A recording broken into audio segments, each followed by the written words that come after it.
But am I not turtly enough for the Turtle Club?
wasn't that fun.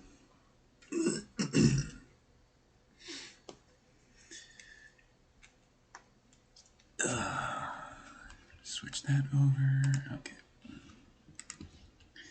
Drop linked in the chat. Some nice Castlevania Symphony of the Night tunes. Nothing but a pile of dance moves. Because that's always fun.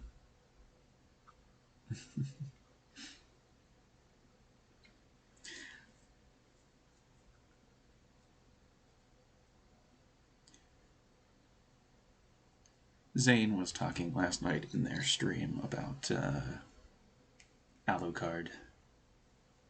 And I just kept... I've been thinking about Castlevania ever since. So. And what better way to start off a monster-making stream than with Castlevania?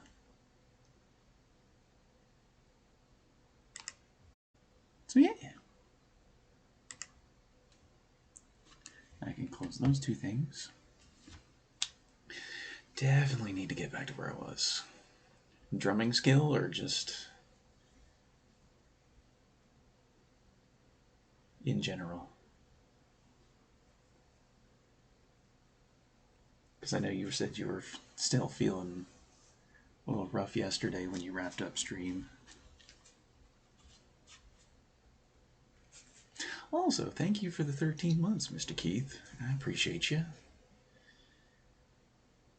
I forget what our sub-baby name is, but I'm just going to call it Hey You until you correct me.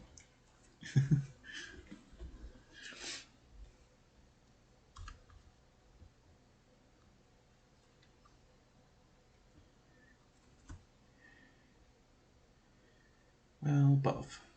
This kit isn't what I'm used to, but also still mucusy. Jesus.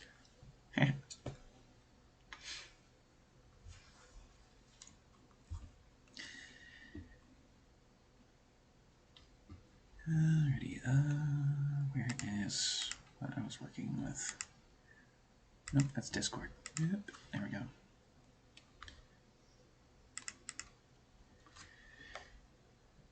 Alright, so there's a lot of different ways you can make monsters. This is just the way I end up doing it. And I'm gonna try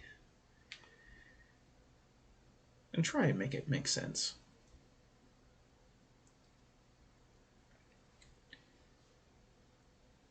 Because this is usually not the way you generally do this, but it's fine.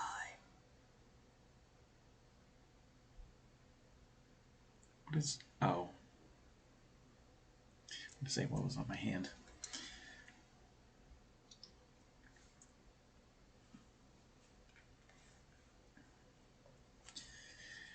Because honestly, for one-shots, you don't really need to homebrew any kind of monster. You can generally find something in whatever monster manual that you want and even just kind of augment how they work. But for something like a campaign or even like a one-off adventure where you want to actually stretch that creative muscle, homebrewing monsters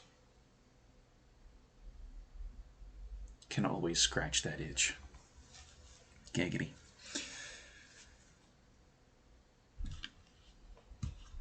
Where's my mouse? There it is. And honestly, we're going to start off talking about 5th edition, and then, because that's the game most people are familiar with. And then we'll talk about others as we go along.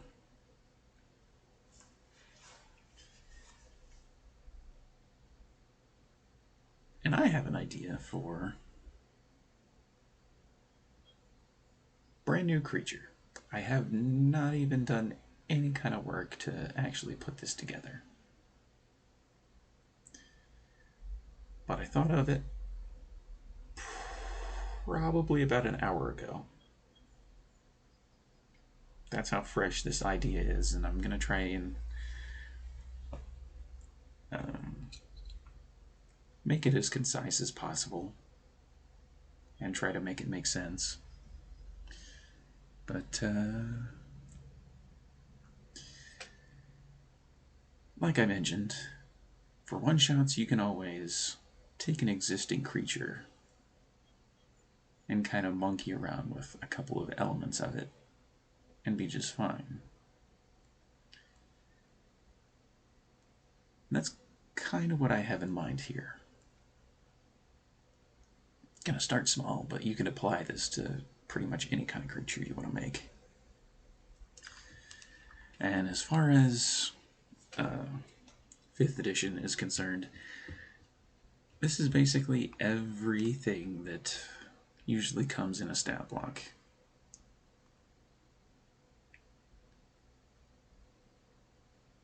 Usually their name, usually a description that usually takes up most of the page, but we're not going to go that heavy into it.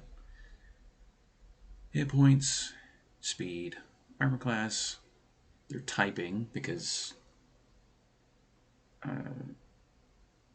the way the magic system works, there's some spells that don't work on certain types. Alignment, for monsters, it varies if it's actually useful to have an alignment, but then you have your 6 stats, just like most characters have. Damage resistances, damage immunities, pretty much what these creatures would either resist or just be immune to. It's like if you tried to use poison damage or poison or acid damage on a slime creature. They're probably going to be immune to that. Just saying. And that's kind of the idea between those two things. Condition resistance and condition immunities, same kind of thing, except they apply to the conditions in the back of, I think it's the player's handbook. Depending on the creature, you may use these, you most likely won't.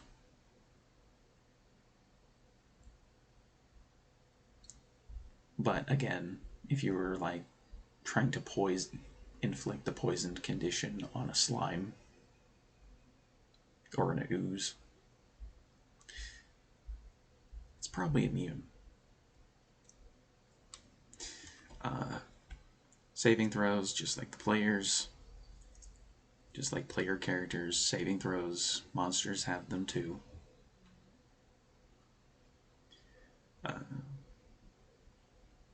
Some of them are a little more fine-tuned than others, but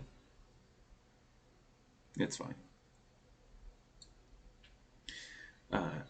Senses is pretty much how perceiving,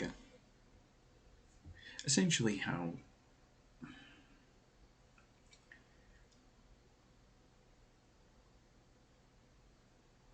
some creatures don't have dark vision, but some of them do. Some of them have superior dark vision. It's essentially how much they can see, which is not the most helpful thing sometimes, because there's a lot of times where your players will just SEAL Team 6 some shit and vision never becomes a factor. And then passive perception is just a flat number that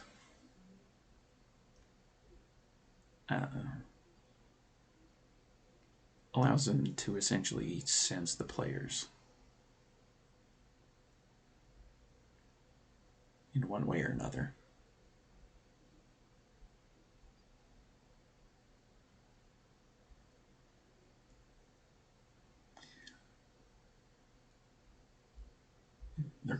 While I get ready for it. Oh. Thank you for dropping by, Mr. Judge. If I could spell it right. There we go. There's not a Z in.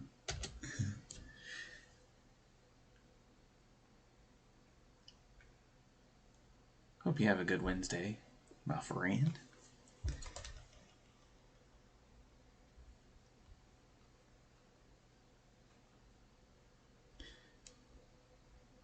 Where was I?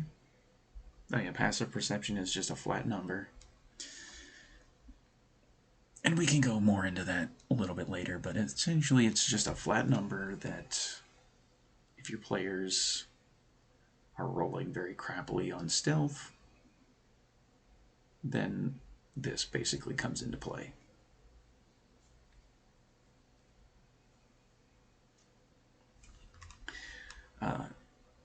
Some creatures have different skill sets, skill bonuses, etc. That very much like saving throws. Skills very much goes in the same vein.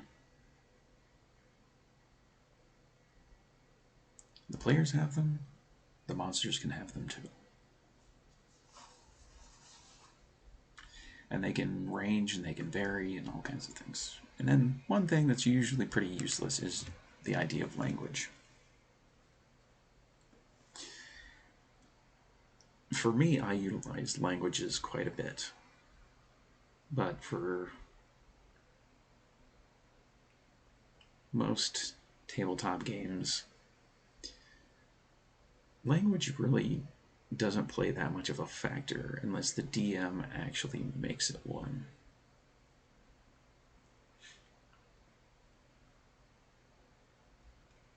And there's a whole list of different languages in the player's handbook. Like if you're fighting demons, and if you know Infernal, you can have a conversation instead of just hearing Ozzy Osbourne lyrics when the demon talks.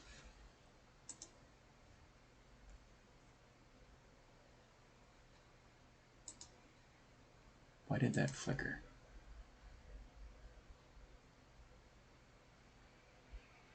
Oh.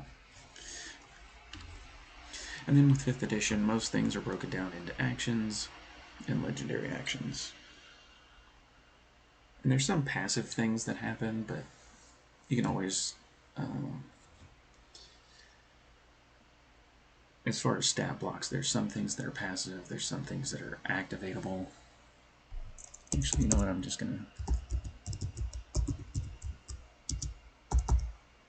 There. Because I know that this is something that's going to apply, so...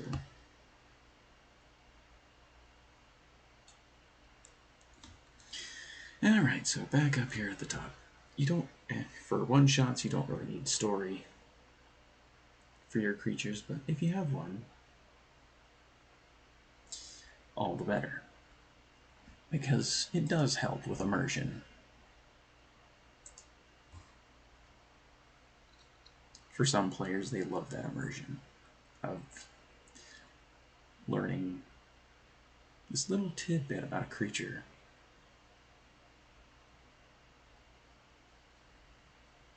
Or where they came from, or why they're there.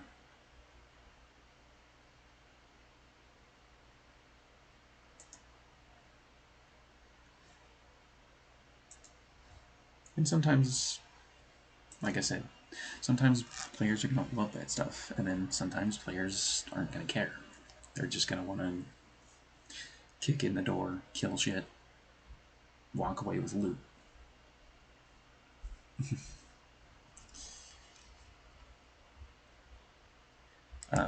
Environment is... I feel like it's the thing that is not emphasized enough. The environment for some creatures.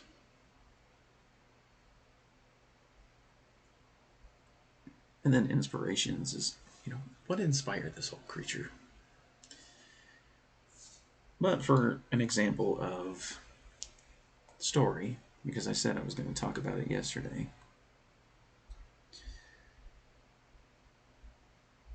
I can't tell the entire story because my players haven't discovered it yet, but when I began my Bruna campaign, I made them roll a d8 because I had prepped quite a bit, and just to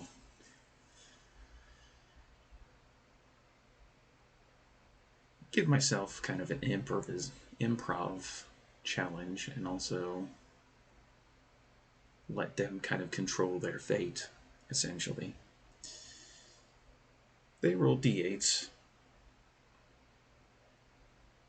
and to their chagrin, they rolled the necrobats.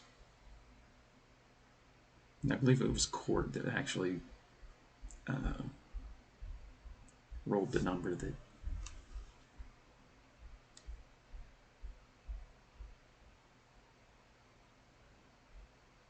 Oh, I thought someone was banging on the door.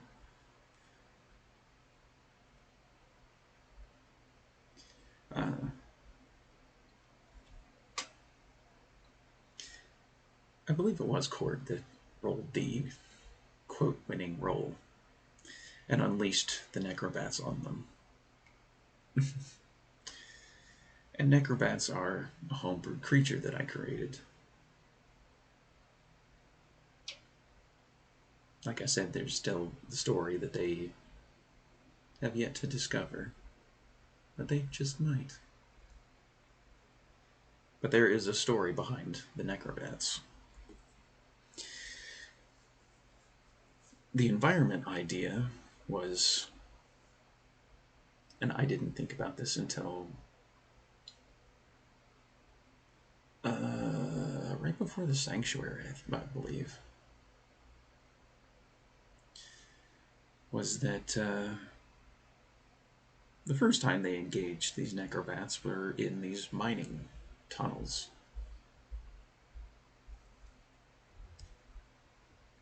Which, very befitting, I thought. Well, I guess I should back up and tell the entire story.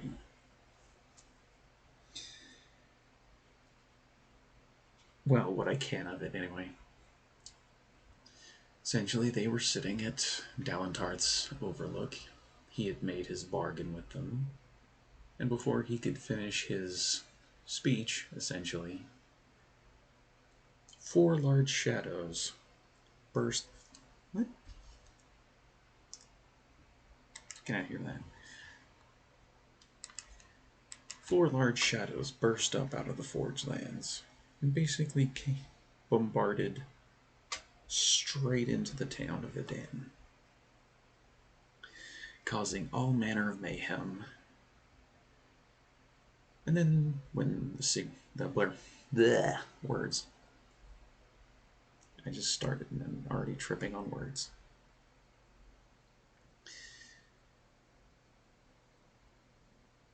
Essentially creating all kinds of mayhem, and when the braziers around the town were lit,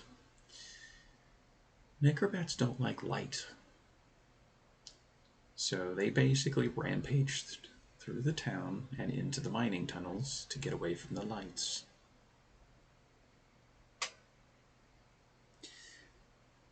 My 3 players that showed up for that session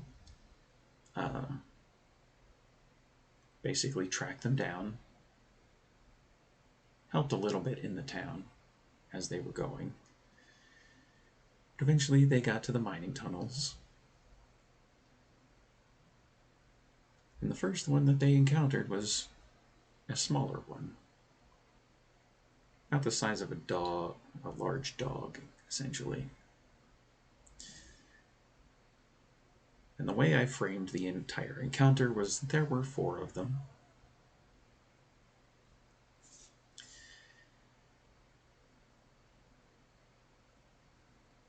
And as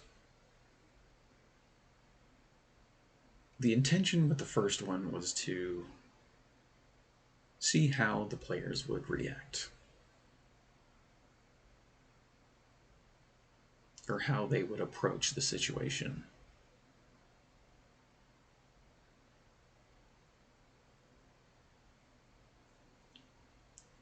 And kind of get a gauge of how they would go about things. So it's a smaller necrobat, but still could do some damage if it could actually roll well.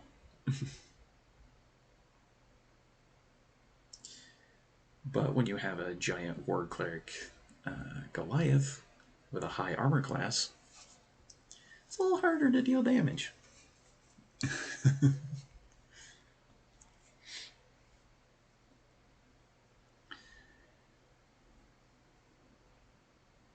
And then essentially the first one was a test. Tried out a mechanic that I had come up with, which was the Night Scream. Night Scream ability, where they had to make an intelligence saving throw, or they would have to forfeit their next turn.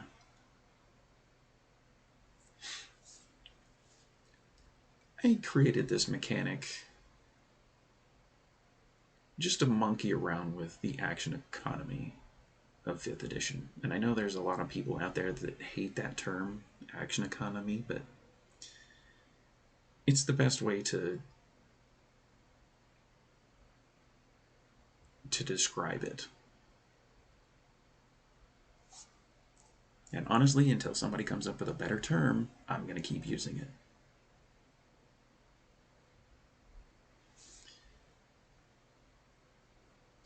So, essentially all the testing goes through, seeing how these players are essentially approaching the situation, what kind of tactics they want to use, what kind of abilities they want to actually invoke.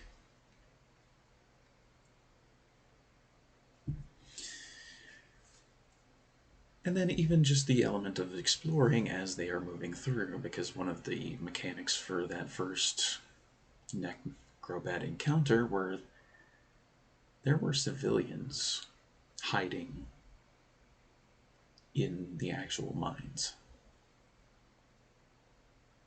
And honestly, I gave them a check mark for every one that they had found. And I guess, spoiler alert, they only missed 2 of them.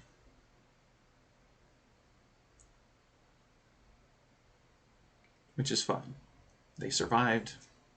It's fine. But essentially, I did all the testing with that first necrobat, smaller version,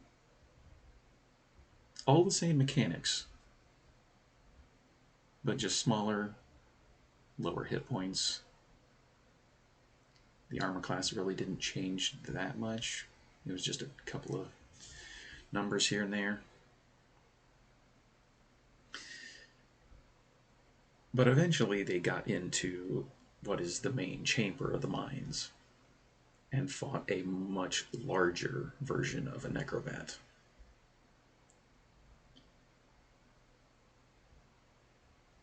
And honestly, through really good tactics, they won. And the thing about the Night Scream ability is that it actually worked pretty well in that fight, as I remember.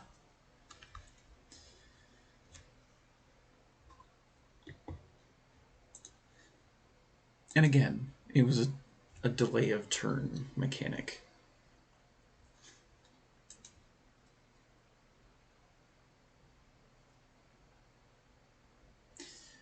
And again, because Roth has a really high armor class, and then he made it even higher with Shield of Faith,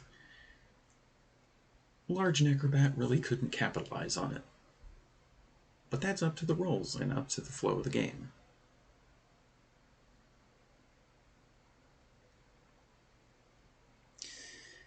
And the intention with the large necrobat was to make it feel like a Monster Hunter style battle. You know, watching, he was lurking, getting ready for work, but Mr. Josh used to do Monster Hunter streams. I know the Nightshades have done a handful of Monster Hunter streams. And kind of inspired by just the way monsters are done in those games. It's kind of what I wanted to do with that large Necrobat. I don't know if the players picked up on that, but that was the intention. This thing was a clear and present danger. They didn't have to worry about morality. This is a very dangerous creature. Well, 4 of them. But the large one was essentially the biggest challenge that they would face.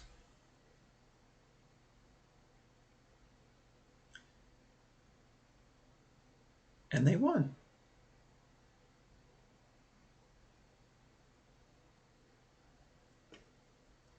And I don't know what else to say about it.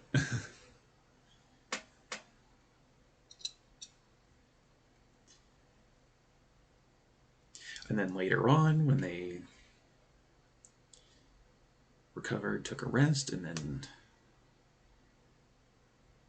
they wanted to find out where these things went, they went out to what was, as it's now called, the Bat Cave.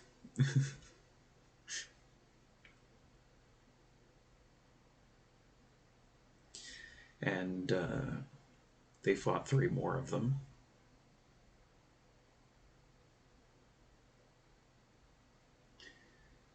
And honestly, through really good tactics.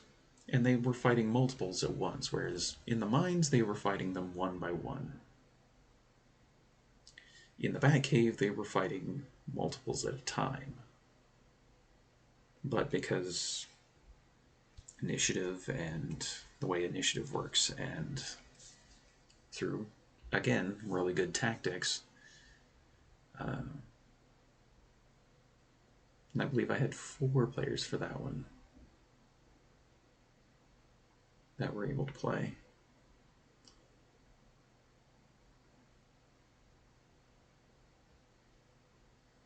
So I felt pretty confident.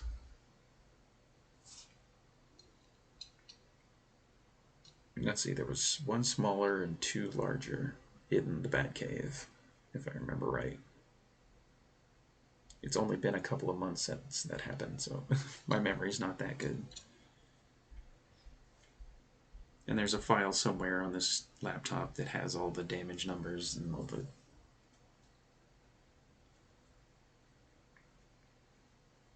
because I just kept that for posterity.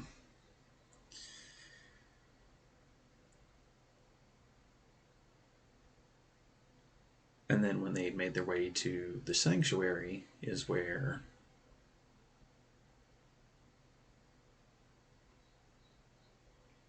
they found the final 3. But there were also other creatures in the sanctuary that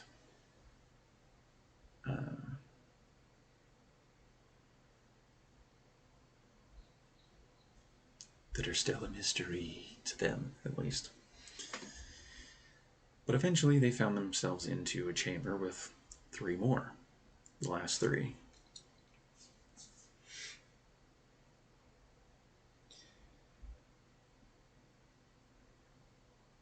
And again, through really good tactics and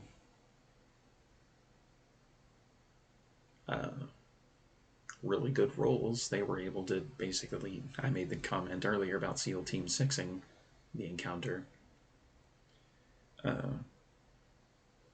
They very much divided and conquered these 3. Because I imagined originally that they would have to fight 2 large necrobats.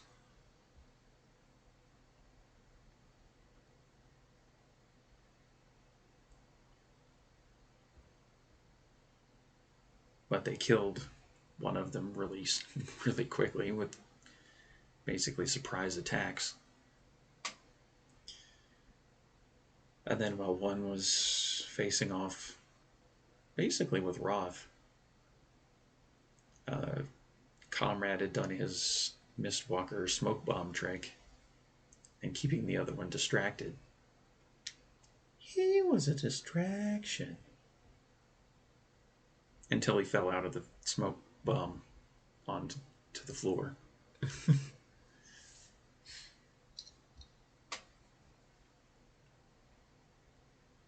But he was AFK, so he took some damage.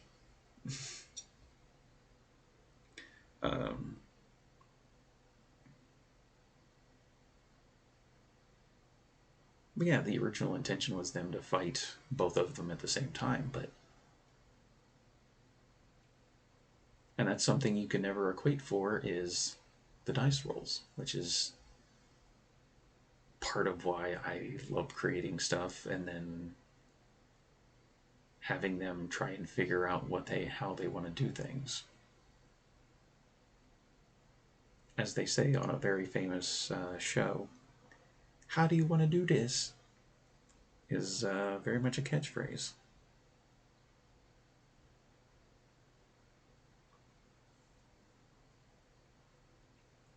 And I'm just the kind of DM where I let them try things, no matter how... so long as it makes sense, anyway. But you can try anything.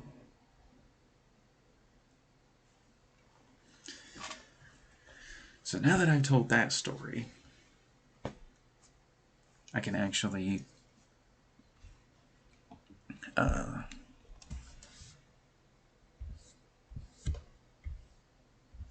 kind of work into this one, and hopefully the two kind of correlate.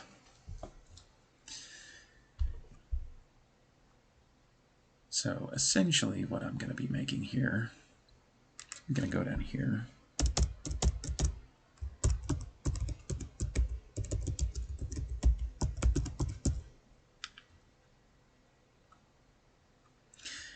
Is the idea of terracotta soldiers. If there is a stat block for terracotta soldiers in 5th edition, I am unaware of it. And even what I'm going to do and monkey around with right now is going to be probably different than anything they could come up with. So it's fine.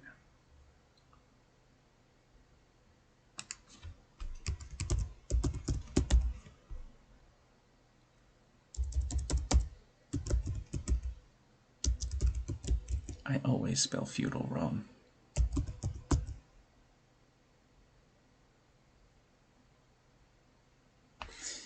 Ba-ba-da-ba-da.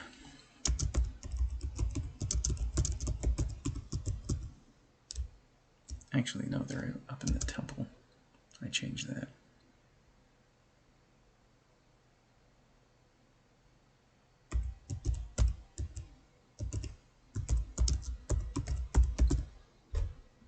I think I spelled that right.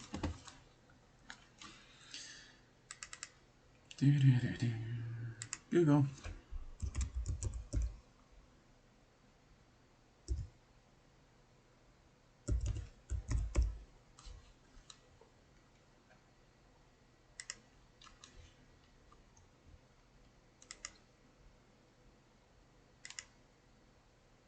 No, I didn't.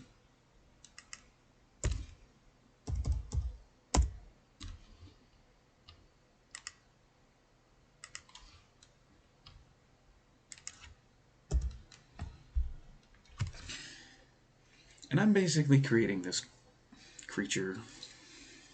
First of all, it's homebrew, and then second of all, it could be used in a Kinshir game that may come down the pipeline at some point. Which is all based in feudal Japan, China,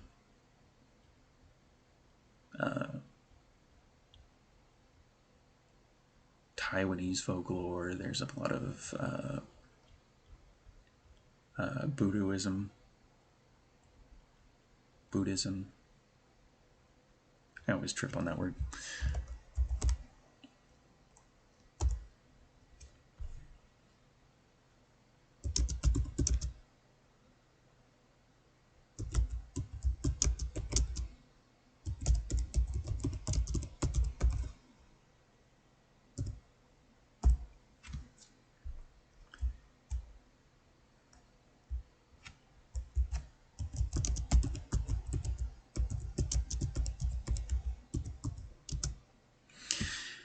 Alright, so animated armors are something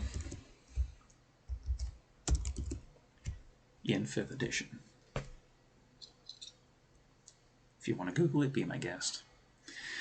Traditionally, they are these medieval suits of armor that are enchanted by magics and yada yada. The thing I thought about doing was take the similar concept of animated armors and just retweak it a bit.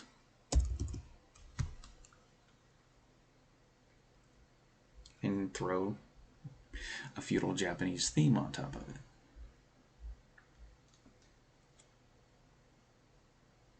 And there's story stuff, but we'll worry about story stuff after.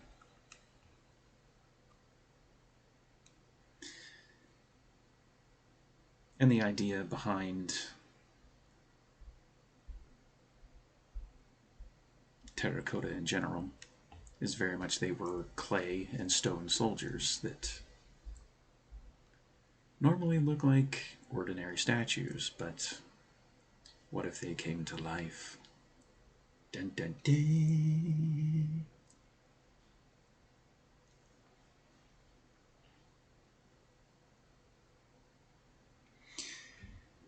Alright, so description. You know what, I'm just going to leave that there. Actually, that's probably a good point. Leave that there so that... And this is kind of a template that I've made. Just...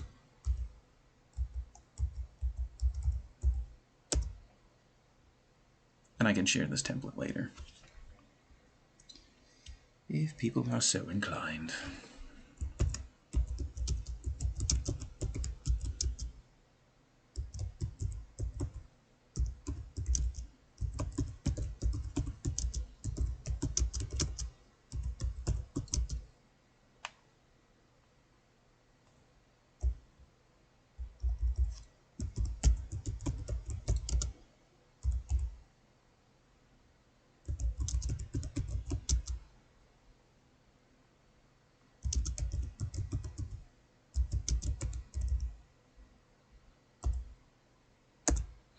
Yeah, very simple description, just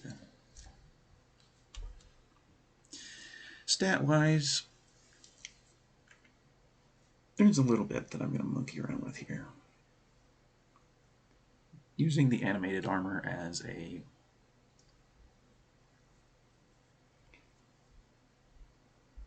guide, more so than anything, or an example, but I'm going to completely change numbers around.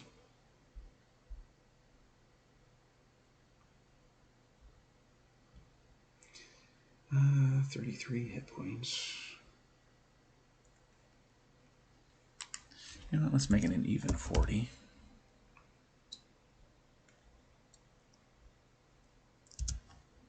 And just for its hit dice, make a note of that.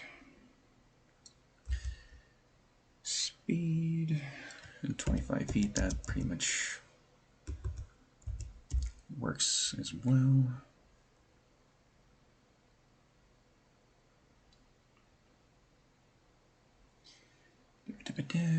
Armor class. This is the thing that most DMs creating new monsters always struggle with. Because setting an armor class too high, you know, it'll never get hit. And then if you set it too low and it takes so much damage,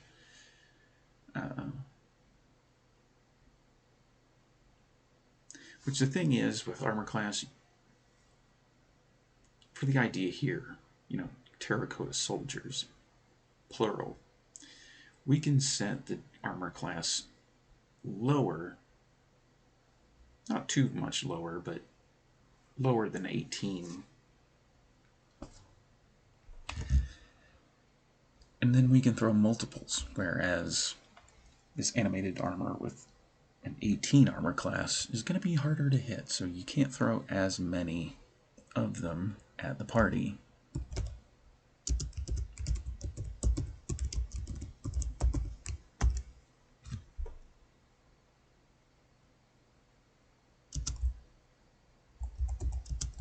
Which is always the thing about 5th edition especially, is because the way that the action economy and the math work, when you outnumber the players, or if the players outnumber a creature, the one with the higher number is always going to have the advantage to win.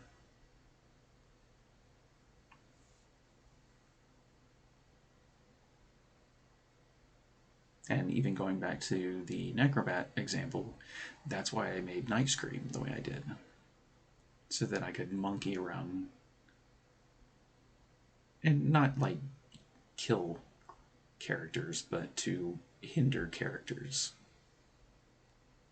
And basically try and give the monster an opening.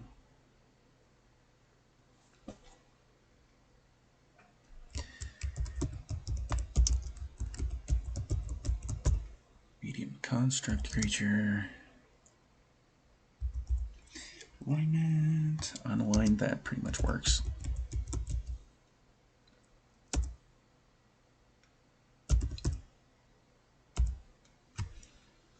And honestly, for some creatures, unaligned is honestly the best alignment you can give it.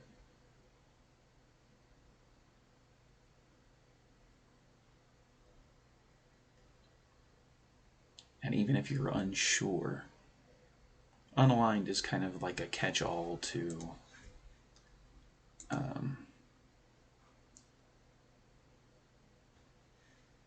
if you don't know what to do.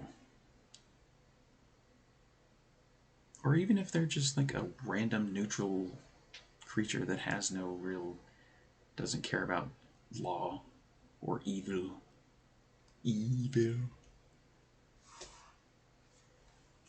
But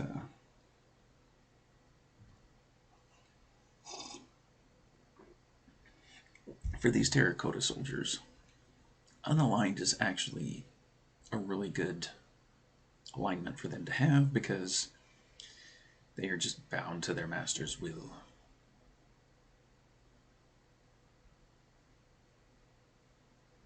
And what that master's alignment is completely it.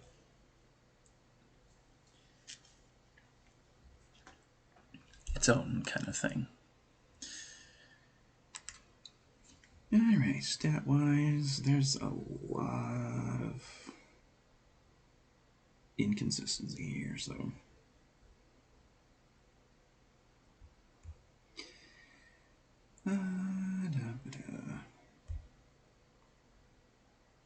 Animated armors get 14, 11, 13, 1, 3, and 1.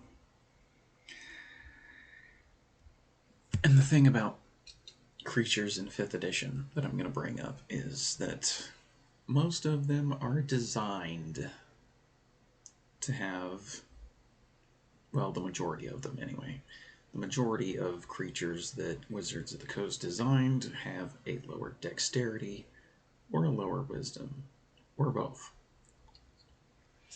Because dexterity and wisdom are two things that the players have a large abundance of spells, abilities that basically affect dexterity and wisdom. So it was, I think, by design that they made a lot of monsters that were susceptible to those two stats.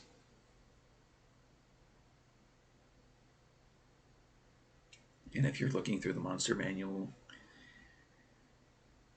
you're going to be hard-pressed to find, or if you're using the monsters straight out of the book, you're going to find that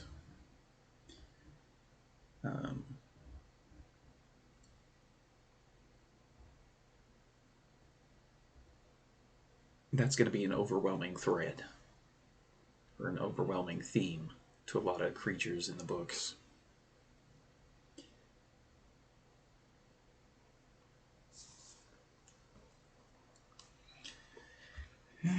kind of like the idea of 14 since some of them are going to be warriors.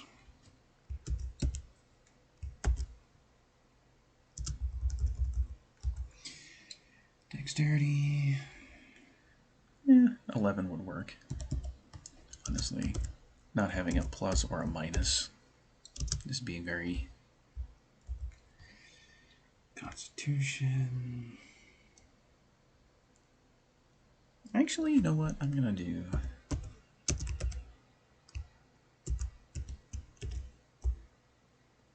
Let's make strength 13 plus 1.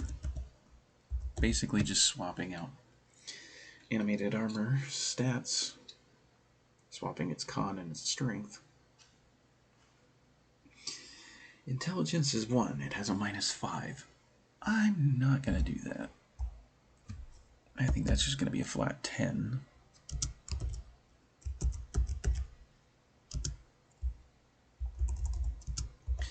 Because they aren't stupid creatures. They have their own sentience, and they would know how to strategize against a party that they would be engaging with. And honestly, just not having a benefit or a detriment is going to help. Wisdom I could honestly see being... Is it wisdom or charisma? They really wouldn't have any charisma. So that 1 charisma would actually fit since they're just servitor-like soldiers. So that would actually fit, but maybe we're not going to set the wisdom so low.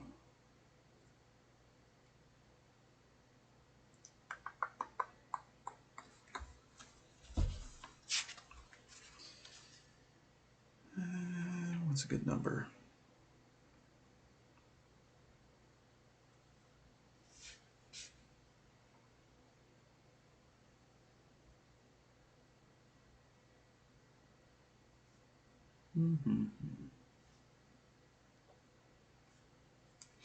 Maybe an 8 or a 9. Or I could just do the flat 10 again. But that's not exciting.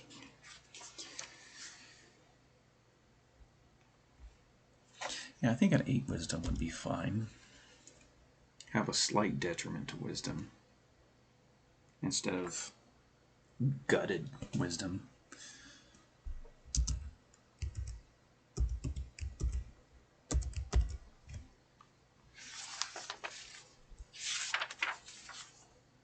Or no.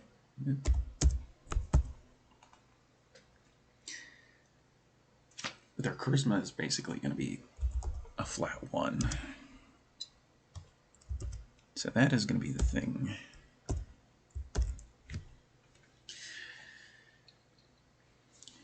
And stat-wise, that's not terribly too off the beaten path.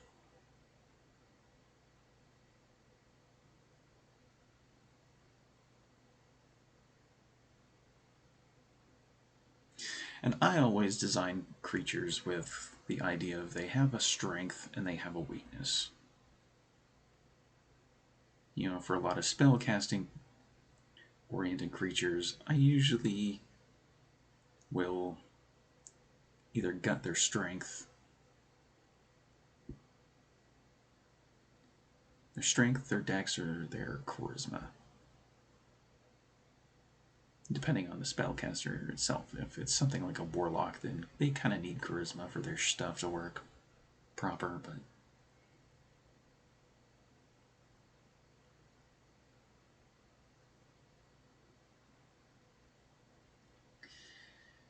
is there anything else I want to monkey around with here before I move to the next?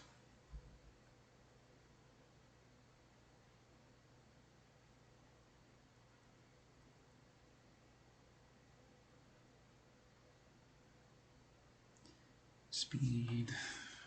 Speed is pretty good at 20, 25. They're not going to be as fast as the players because, first of all, they're stone and clay statues. So they're just having a slight hindrance to their speed. 16 is a pretty good armor class. I think, depending on how many players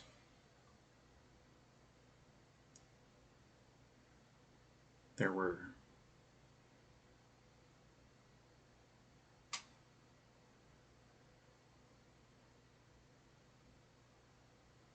Yeah, I think they'd probably be able to hit, even first level characters would be able to hit a 16 somewhat well. Whereas if they tried to fight an animated armor with that 18,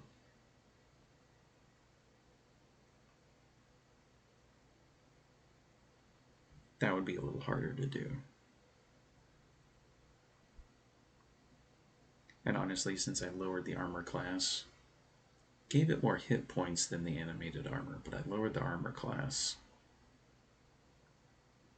And I think that should be a good balance. They can take an extra hit or two. And then the other side of the coin is I can use multiple terracotta soldiers instead of just one animated armor.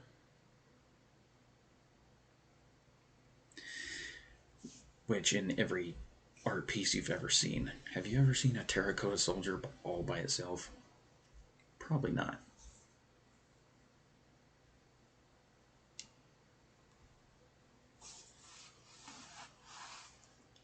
And even in Japanese folklore, they are usually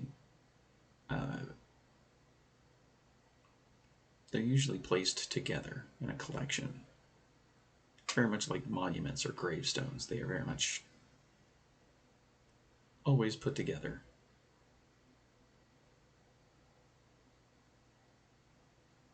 Or at least in the same relative area, for lack of a better term.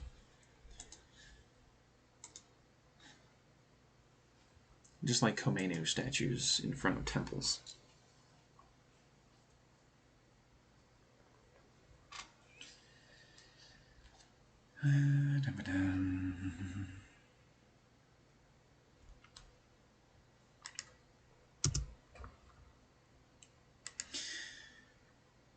I think that's good for now. And if I have to come back and adjust, I can come back and adjust. But the one big stat thing here is that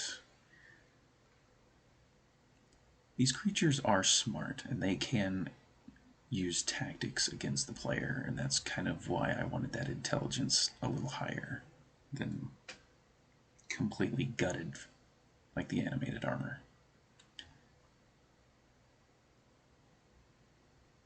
And they have their strength and they also have their weaknesses. So damage resistance, since they're clay and stone,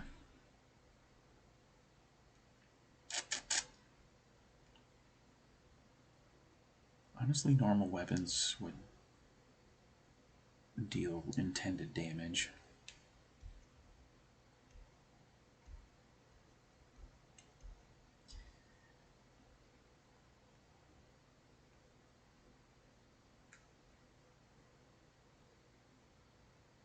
There's not really any damage types that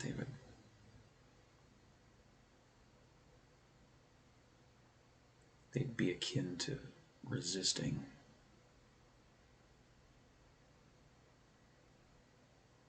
Damage immunity, though, that would be... Well, animated armors get poison and psychic.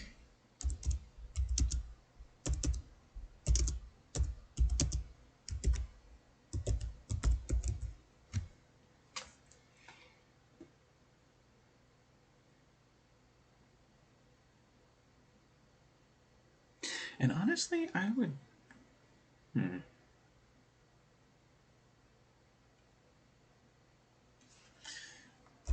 I know this is a custom damage type, but you know, things like Earthbind, things like Earthen Grasp, spells that specify an earthen element usually do bludgeoning damage, but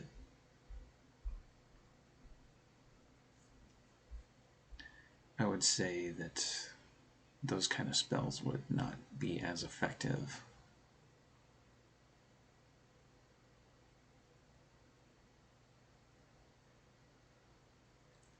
on these creatures.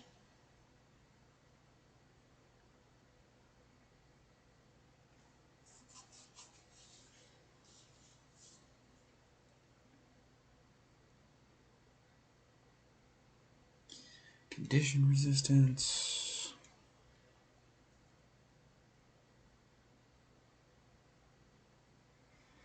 No, that's the wrong book. Condition resistances.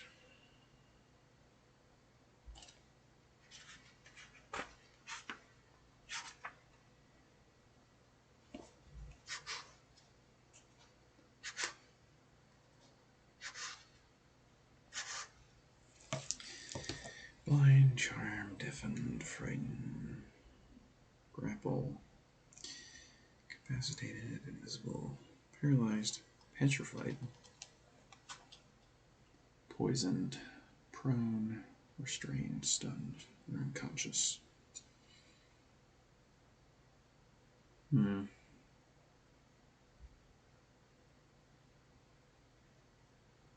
I'd probably say they'd be immune to poison, honestly. Maybe even immune to being knocked prone.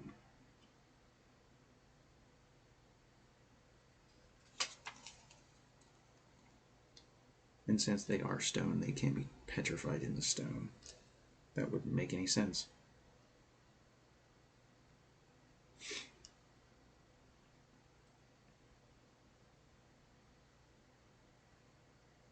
And then exhaustion, which I don't think would be a factor either.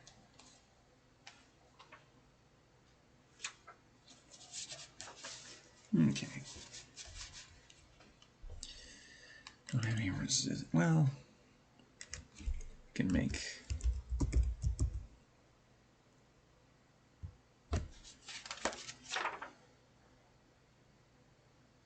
Yeah. They can resist to being knocked prone, but not immune to being prone.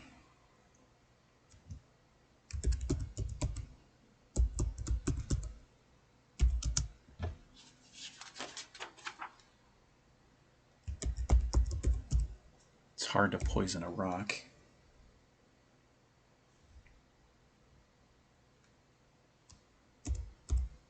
Even though Pokemon kind of breaks that trend.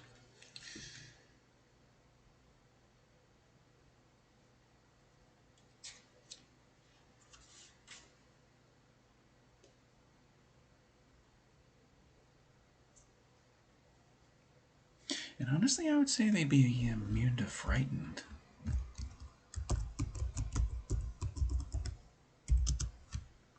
Because they just would.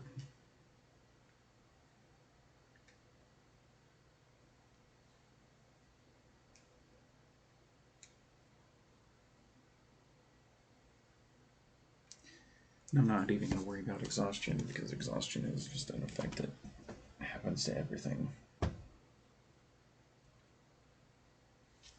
Except for a couple of creatures, I think.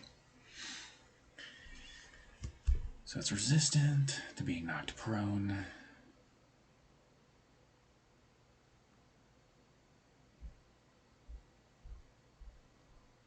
It's immune to fear. It's immune to petrify. It's immune to poison.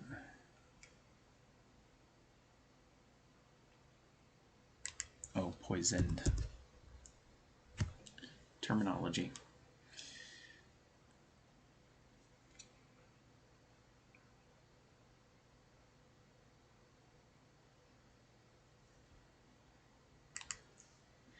Saving throws. What would this thing be good at?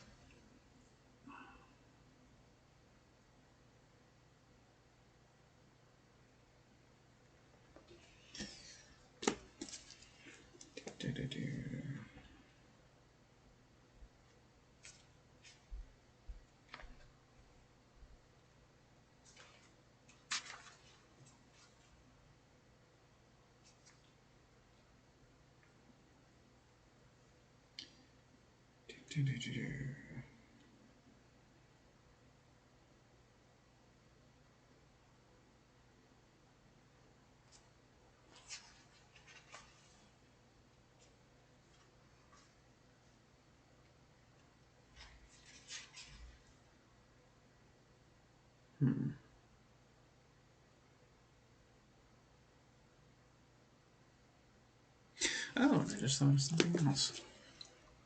You wouldn't be able to charm these things either.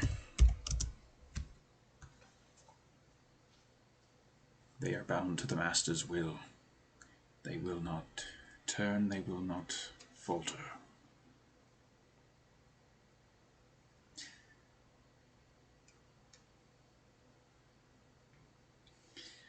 But I feel like that's loading up its immunities quite a bit. Maybe we'll make it resistant to poison damage. Or resistant to poison.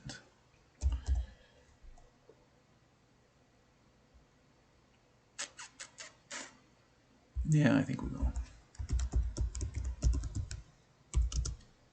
It's not impossible, but it's harder to do. So that should break that up a little bit, so it doesn't feel like, oh, they're immune to everything.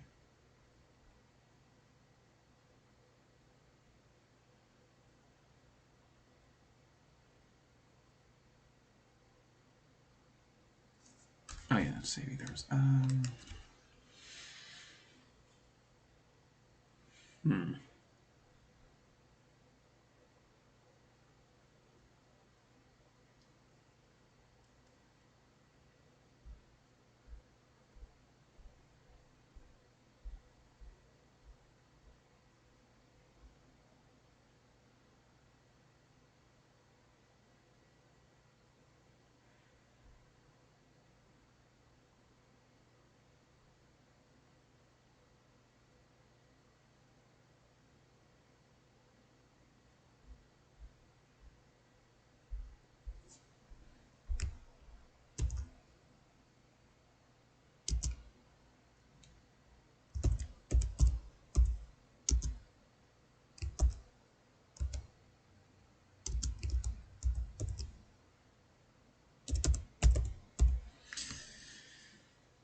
I think about a +2 to both of those, but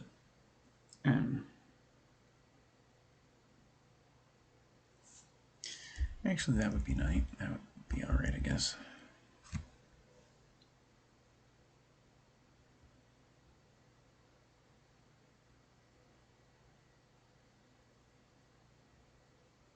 Can always bump up saving throws.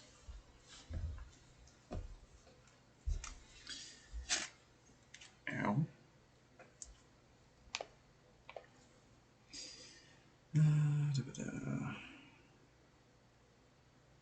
Yeah, as far as animated armor, they can't be blinded, they can't be charmed, they can't be deafened, they can't be exhausted. Can't be frightened, paralyzed, petrified, poisoned. Well, I'm not going that deep into things. I think charmed, frightened, and petrified.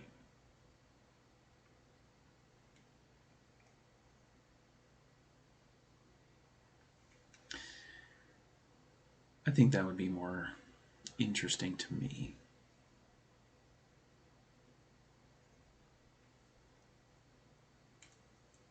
Yep, did not want to hit the microphone.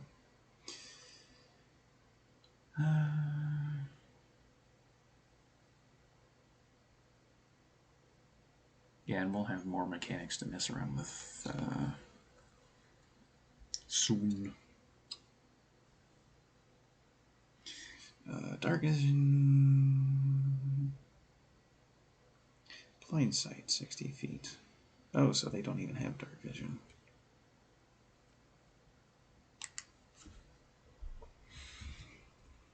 Blind beyond this radius. Honestly, that makes more sense.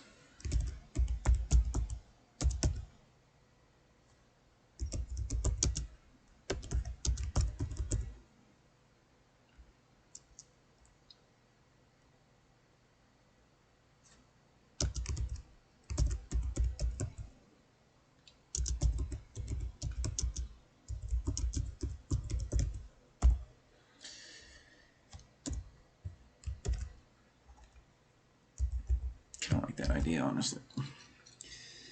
And animated armor only has a passive perception of 6. We're definitely going to bump that up a little bit.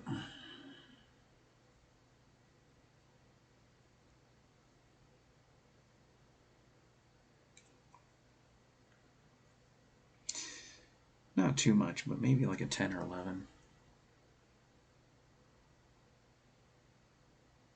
They'd be able to spot things within their radius.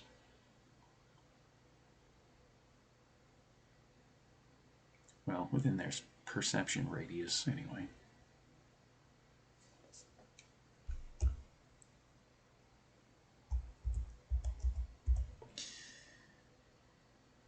Let's do 10, and we can... Actually, let's make it 11. They are kind of guards. Skills, I don't think they need skills. Any skill benefits.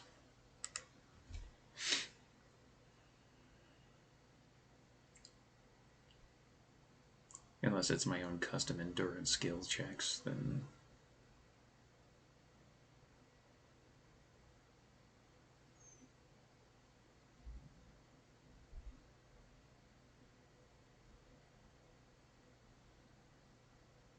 endurance or encumbrance.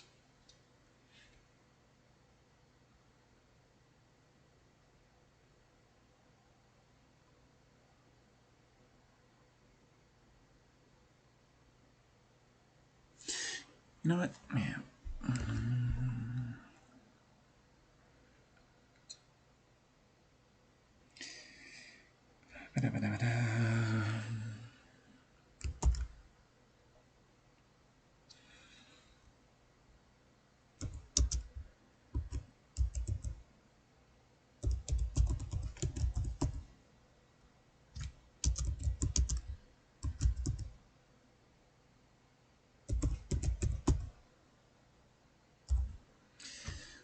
Plus 4 to encumbrance and endurance.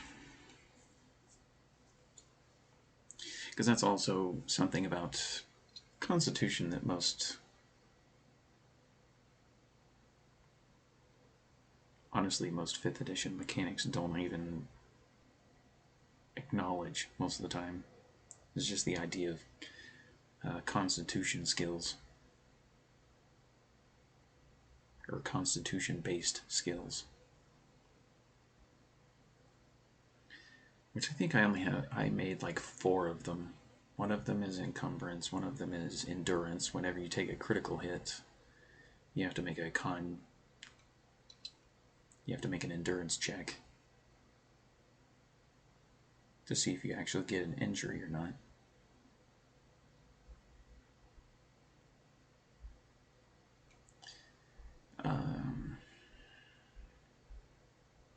I forget what the other 2 are.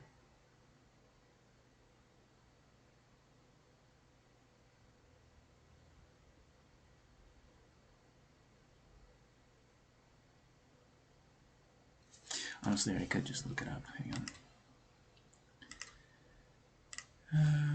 Let's see if...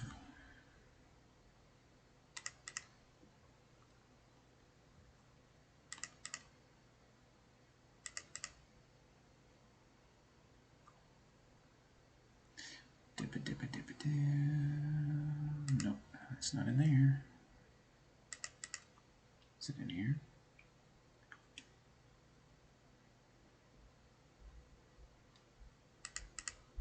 Why is my exotic rules in here? Of all damn places. Encumbrance, endurance, fortitude.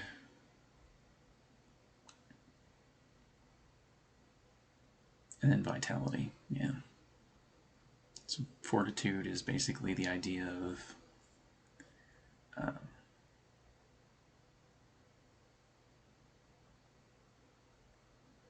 essentially after you've had like your health pool reduced in any kind of way or an injury. And vitality is just determining how well you recover.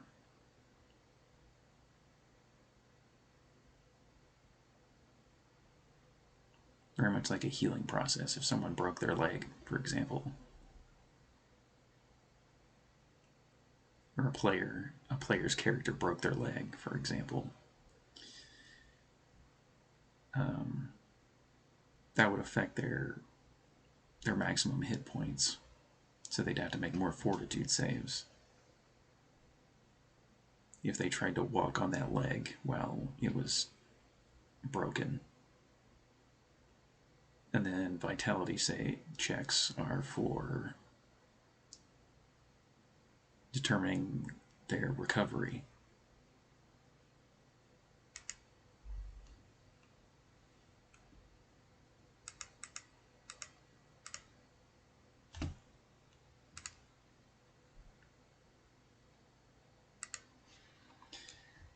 But yeah, encumbrance is basically how much stuff can you actually carry, and that's based on your constitution modifier. And with these soldiers, they can haul quite a bit, because they don't really have the burden of needing to eat or sleep or hell, even breathe, since they're statue creatures, construct statues. They don't have to worry about breathing either, so they can just walk into a lake and walk out the other end if they really wanted to.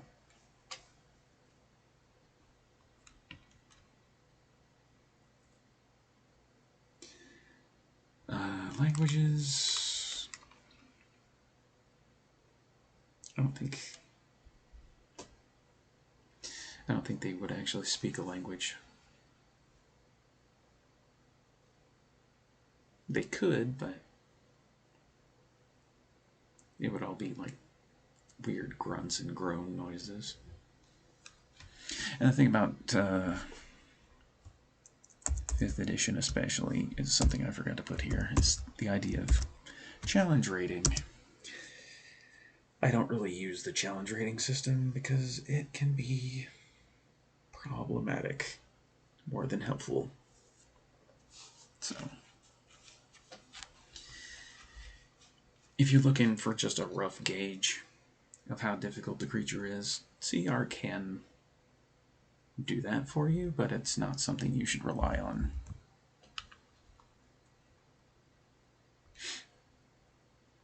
In my opinion.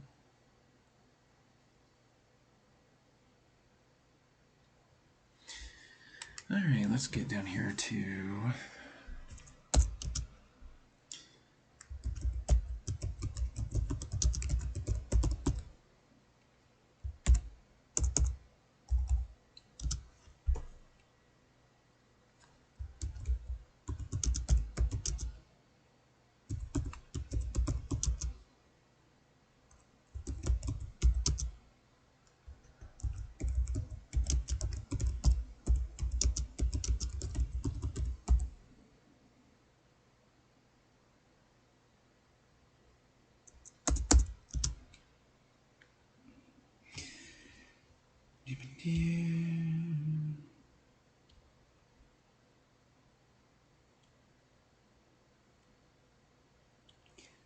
honestly, anti-magic susceptibility isn't really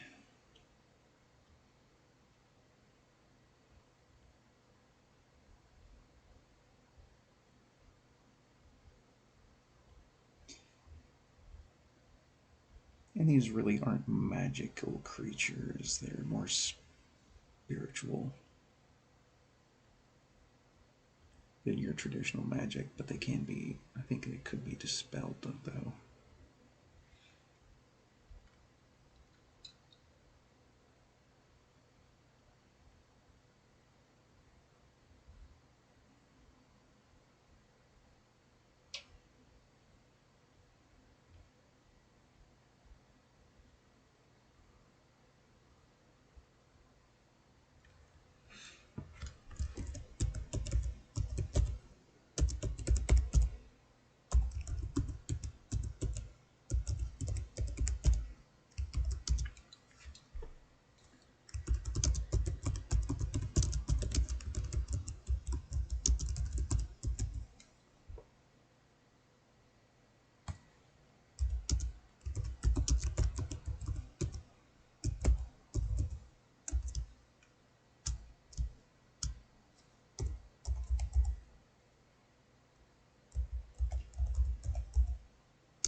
And I would say this would go both ways instead of just knocking them unconscious.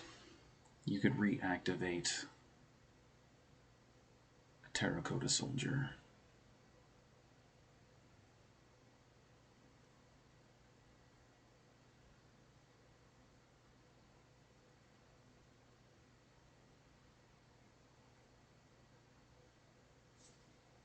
Actually, maybe I need to write that a little better.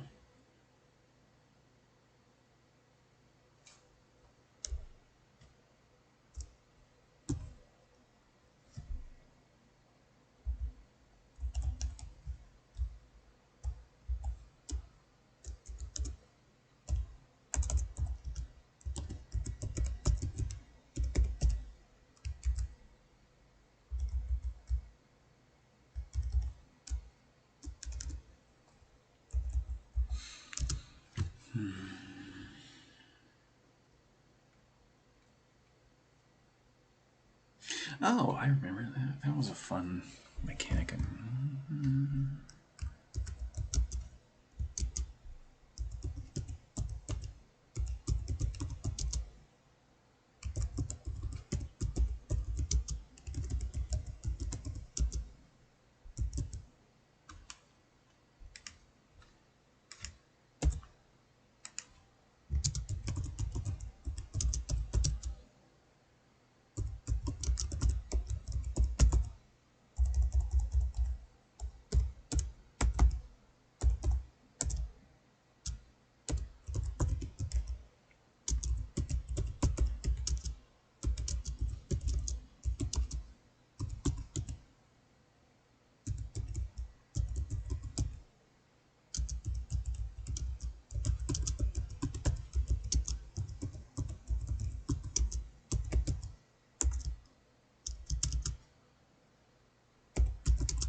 Yeah, there we go.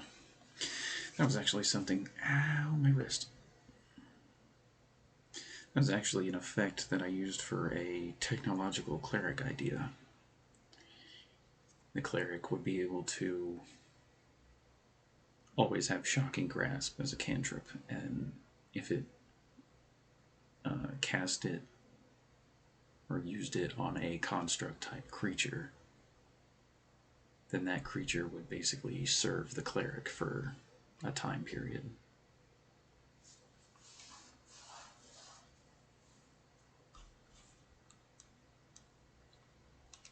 And then with that cleric option, if you used it multiple times, you could actually always have that construct running around following you.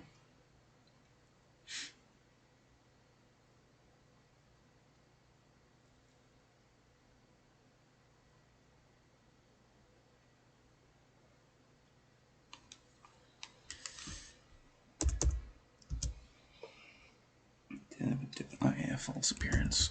That's always a good one too.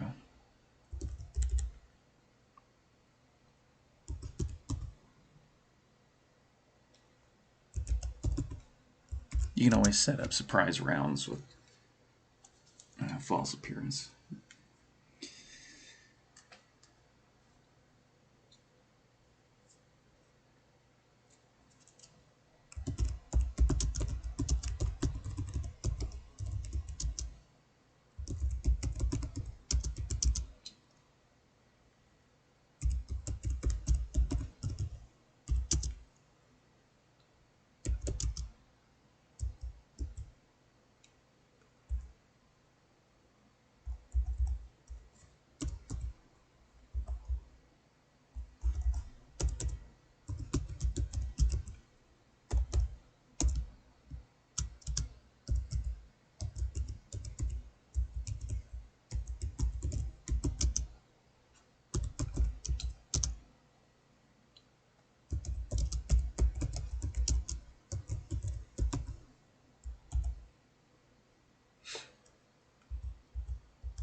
Alright, so we have its passives in there. one of them is basically just a ribbon ability. That constructed nature is just...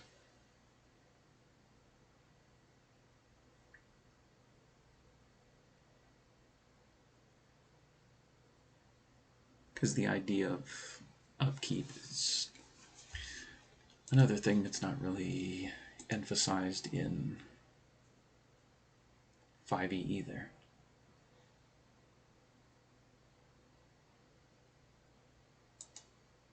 Or maintaining. Most people just kind of waive the idea of food, drink, sustenance, and sleep.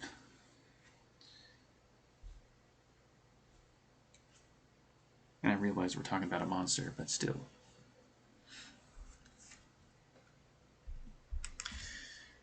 Alright. So...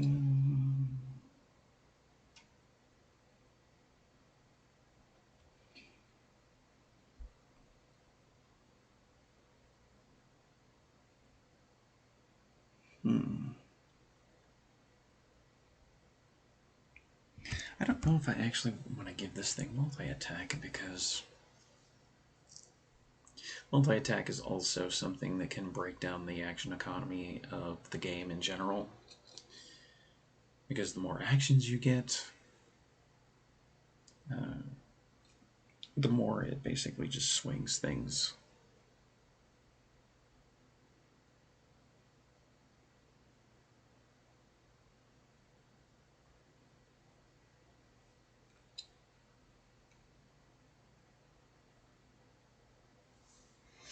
I think we're gonna...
I forgot that.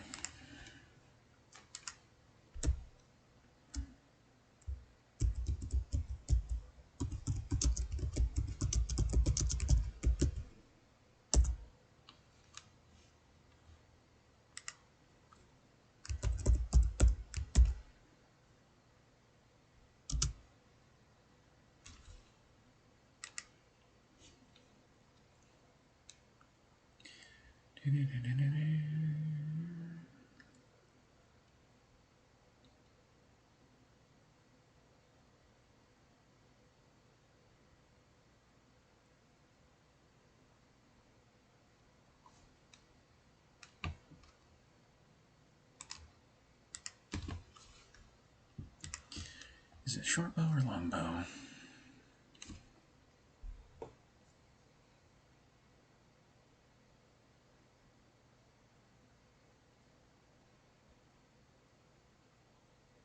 Honestly, it could be either one.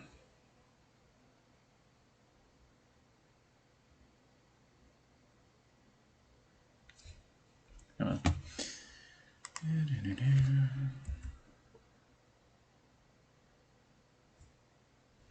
Actually,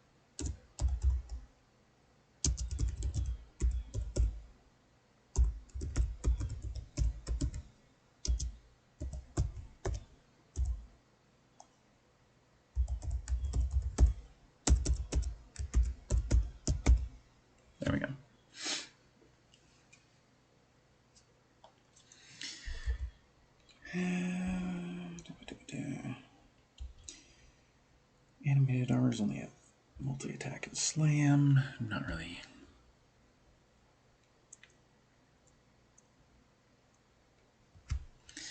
keen on that idea. I think that's the...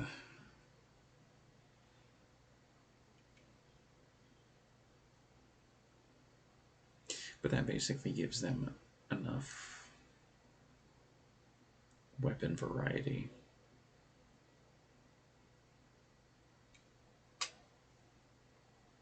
Or at least these monsters, so a nice weapon variety so that they can...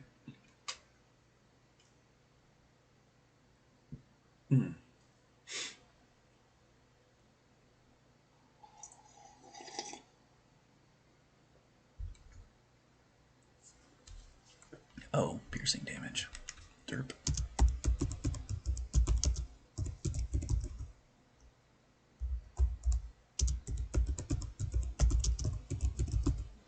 That's usually, well, for 5th edition, that's usually something you have to keep in mind just a little bit, because there's some spells that reduce what I equate to physical oriented damage. Slashing, piercing, bludgeoning, it's all physical oriented damage in my book. So I kind of loop it together, but there's some spells that reduce it, there's some abilities that reduce it, there's all different ways you can monkey around with it.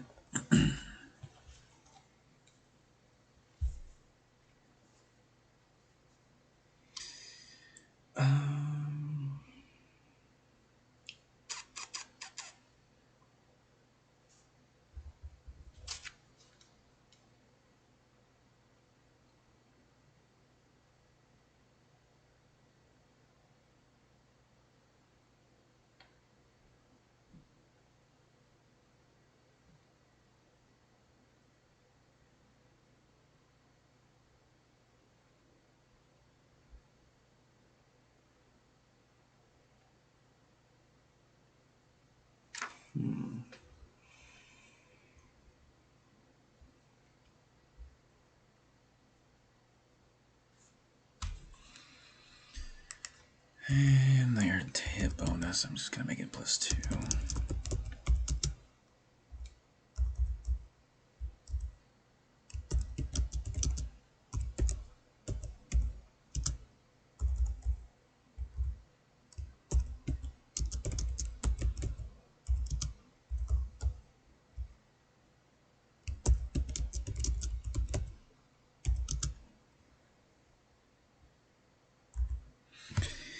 Alright, now we don't need this book anymore because I'm going to start monkeying around with some homebrew ideas.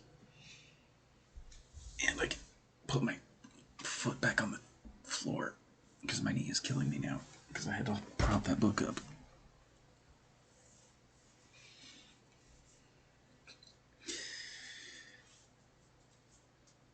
So essentially now, what we've made so far, or what I've made so far, is the basic frame for this monster. And I'm honestly liking how it's coming along.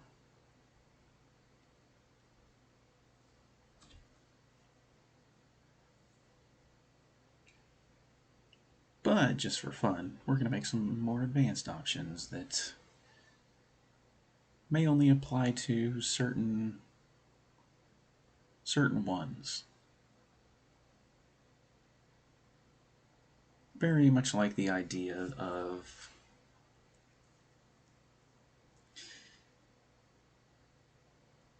if I was going to run these against a party,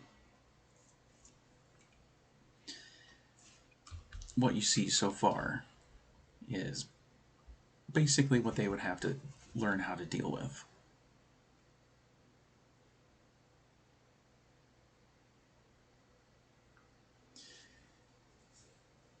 But since... And also because I was watching Comrade play Ghost of Tsushima that one night. Also kind of helps this idea along. Getting into the mindset of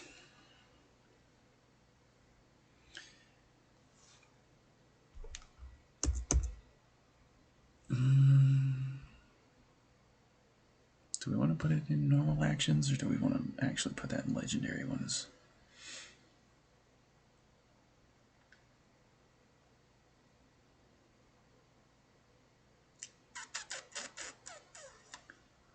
Actually, yeah, just to keep it separate.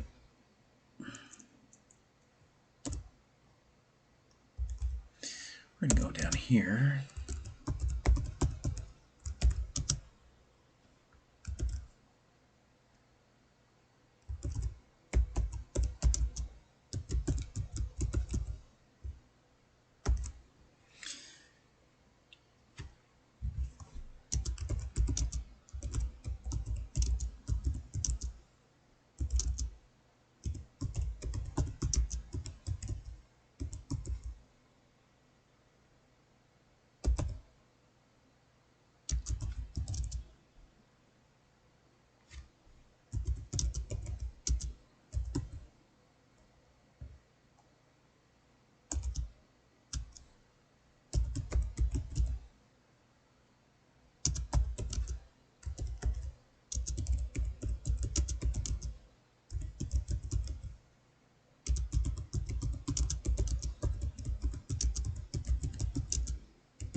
There we go. And that's just something that I've had on the tip of my head for, honestly, since, what, an hour or so ago? Essentially a terracotta shogun, or even just like a stronger version of... Honestly, I kind of just want to put this down here. There we go.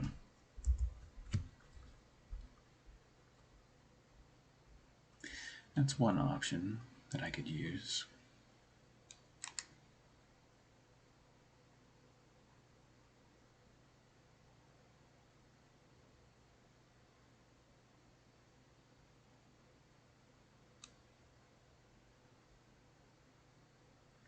Essentially, a shogun would be same stats and everything here.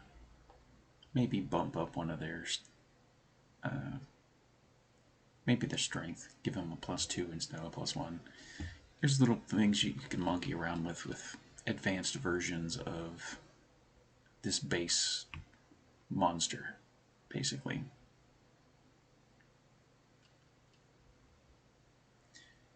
Which honestly, most DMs do that on the fly, so...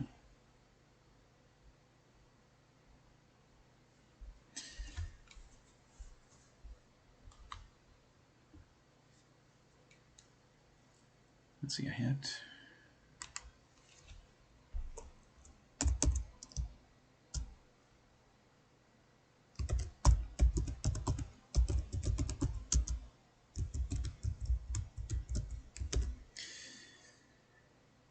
Let's see, I had a thought about the Blade Master.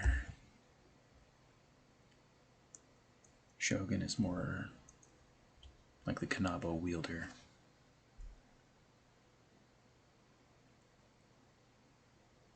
That would just be able to take more punishment.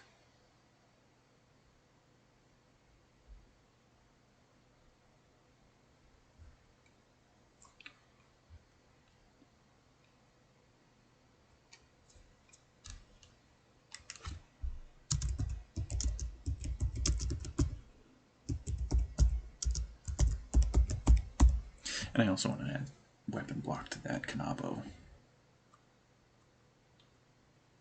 Which, if you don't know that, Kanabos are these giant clubs. They're studded with metal studs. And when you hit somebody with them, they hurt quite a bit.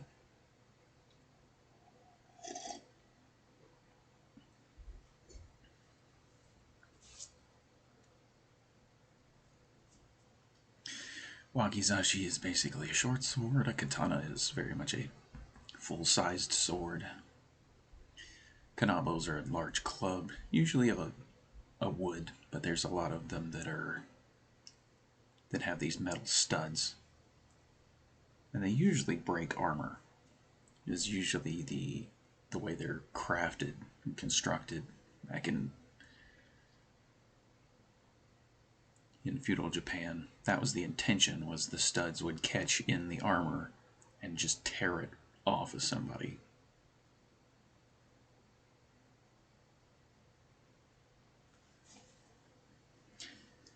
As far as I understand it, but I'm not a professional weapon person, so that's just what I know from studying feudal Japan for a couple of years.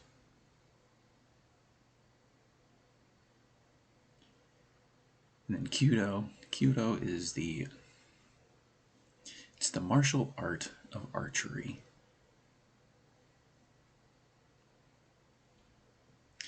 And there's many different names for short bows, long bows, but I'm just going to use some shorthand, just so I don't sit and fixate on that either. And then also tying it into D&D mechanics with how much damage they deal, etc.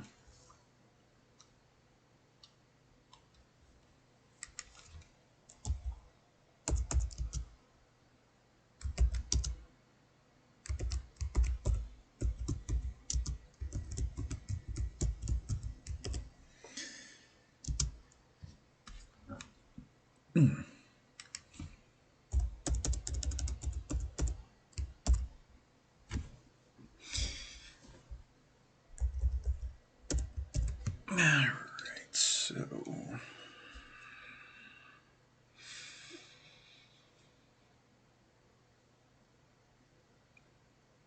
what do we want to make Blades Master specific?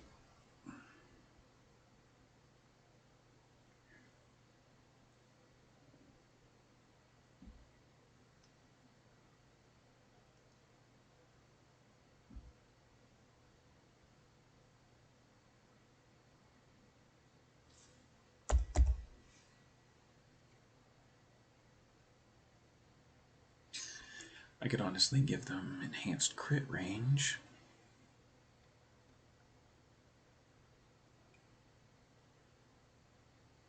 Because that would be very flavorful. You get that wakizashi or that katana in the right place, you do better damage than you would normally.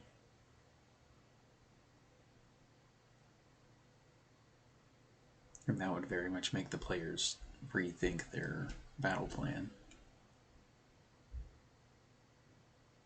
if they got hit by said thing.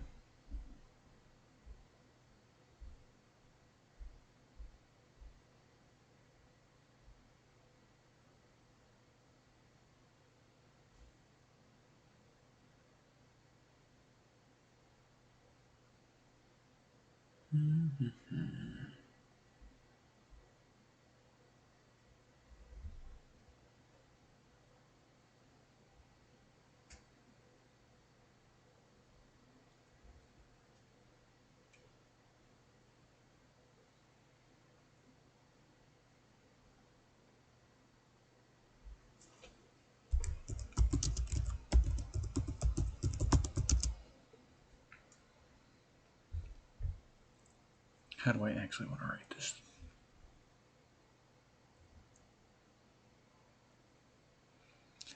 I'm not being exceptionally keen on some language, but it is important.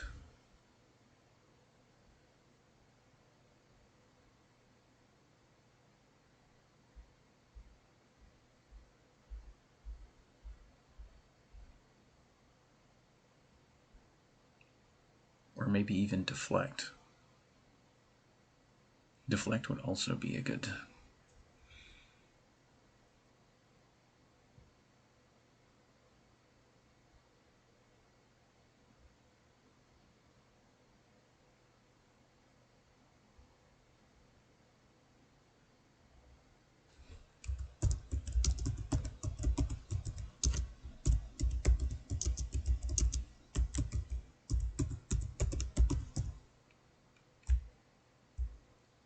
I still need to name the ability.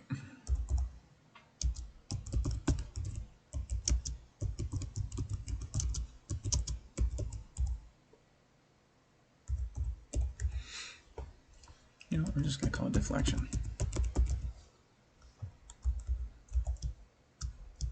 Nice and simple. Can deflect blows and projectiles directly targeted at it away.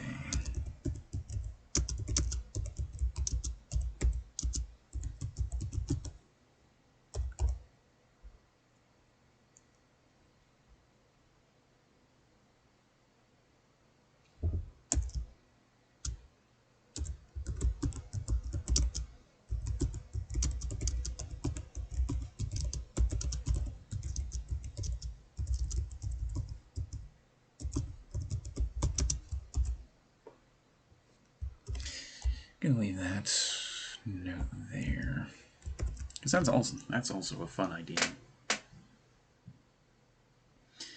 Because monks can do that naturally.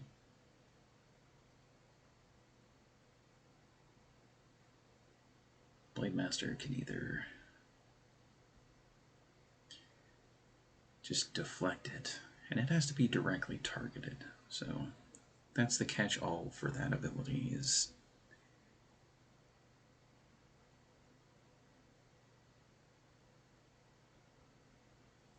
that's the language there that basically is the balancing point, is it has to be directly targeted at them. So something like a fireball, they can't deflect. Well, they can't deflect magic anyway, but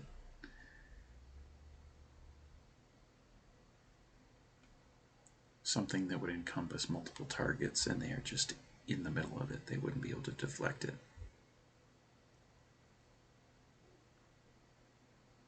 Like a fireball. Fireball would just hit the Blade Master and wouldn't be able to, because Fireball has a AoE on it. That special check to deflect it back at an aggressor. That's more of a question for if I would want to do that or not. Maybe you could risk a check to deflect it back at an aggressor.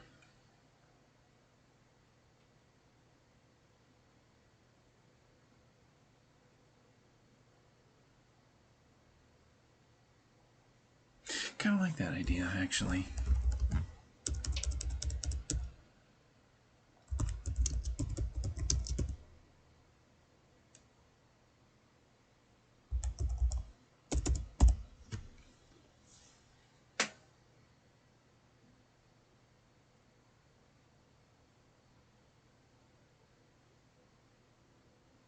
The DC for that would be depending on what they got, what they were being hit with, but that's kind of the idea.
I kind of want to give them just an ability to be able to fire from whatever position instead of having to worry about range parameters.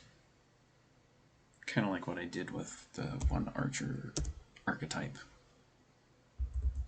or the ranger archetype.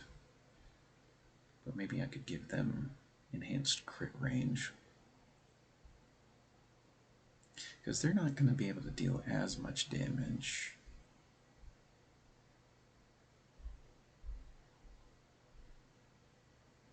Well, they're on par damage-wise with the two-handed Wakizashi, but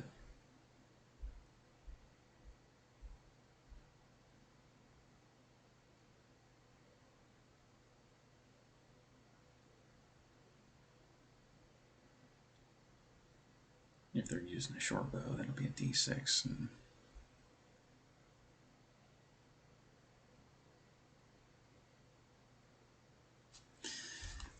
actually, I probably should look that up before I... Homebrew.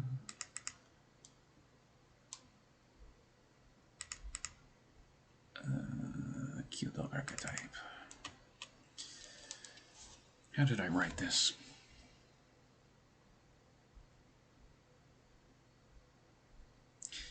You ignore all range restrictions to be able to fire ranged weapons from any distance without incurring a penalty.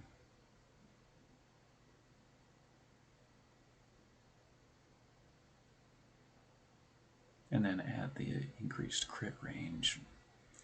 I think that would be substantial enough.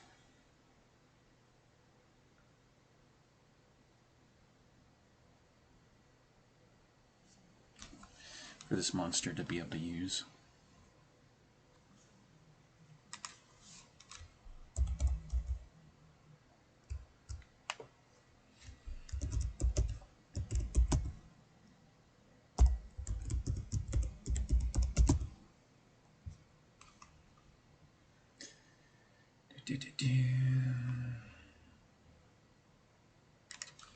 Actually, you know what? Instead of typing it out again, I'm just gonna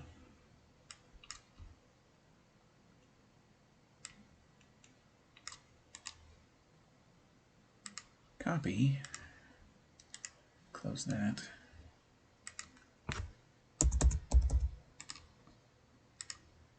There.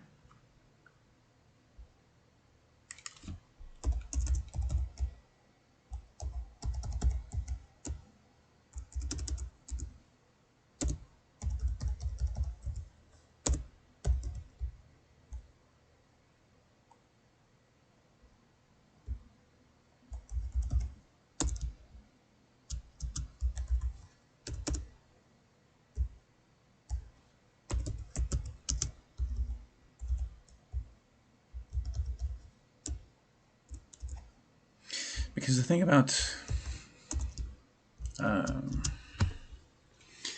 the game mechanics for 5th edition is you have to be within range parameters. This ability basically just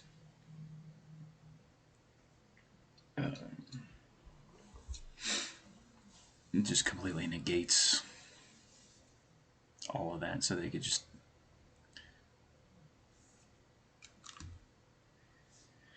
but honestly, do I want to add that crit now?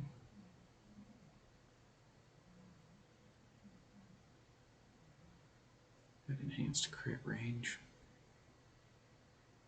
Because I feel like line of archers.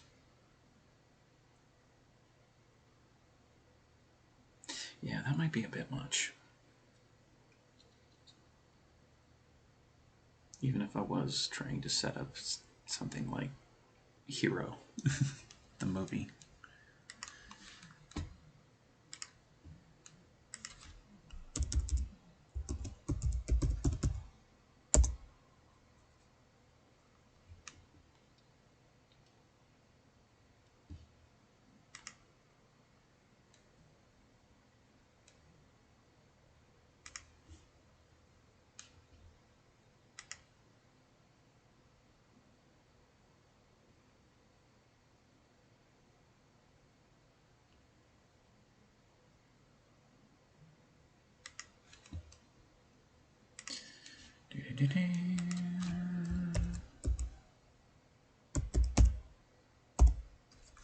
Wait, did I spell that right?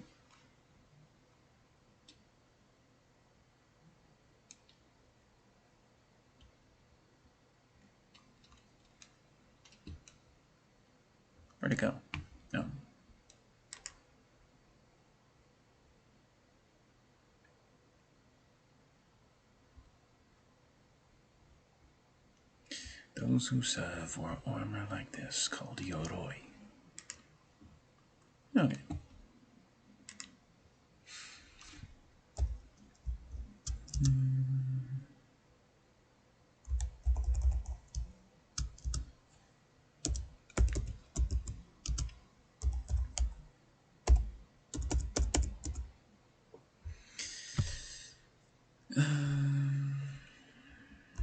Actually, you know what?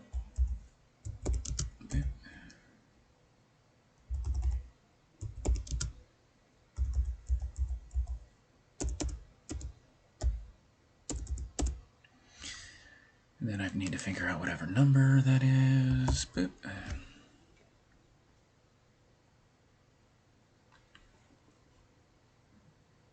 Actually, it's armor, not armored.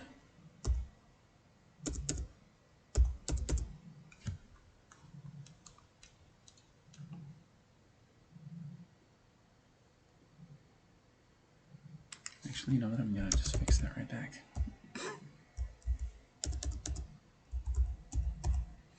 Me and my weird.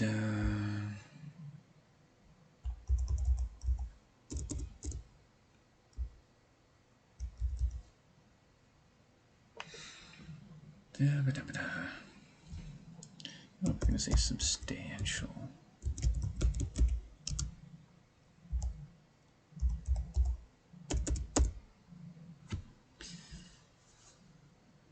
Amount of substantial damage before it takes damage to its actual.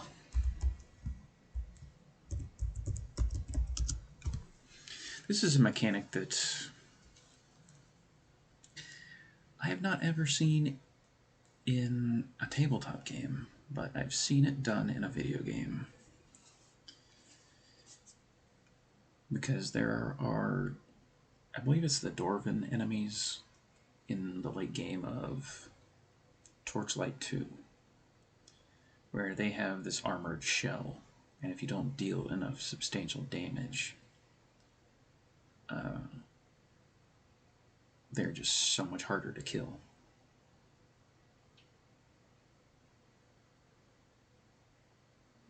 So,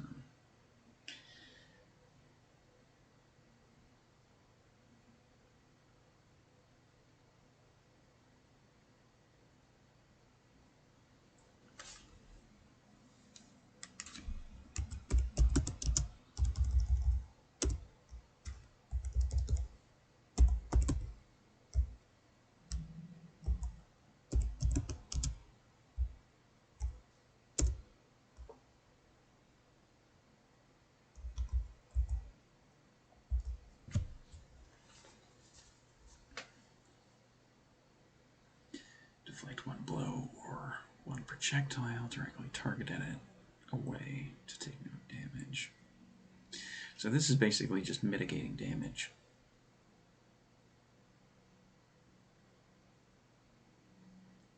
And I would say it's just once per round.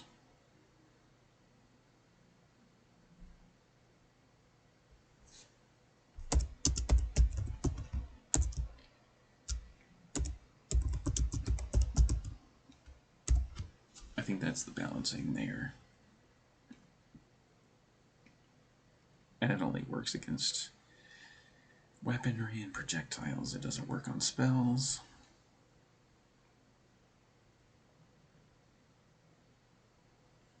So that's also the other balancing point to that.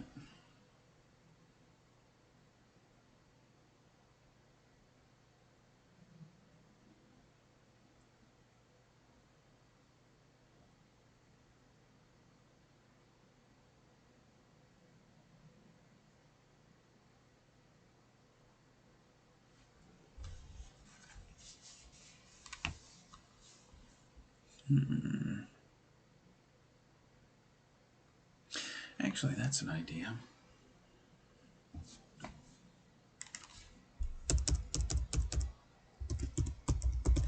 Also, that's...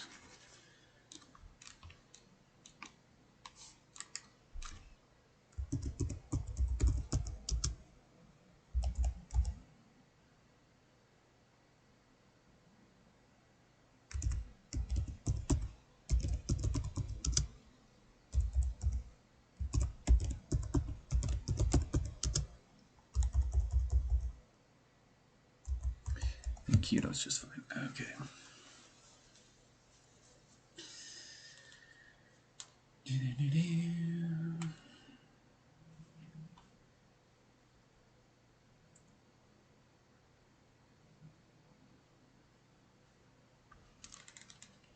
So yeah, as far as creating a monster,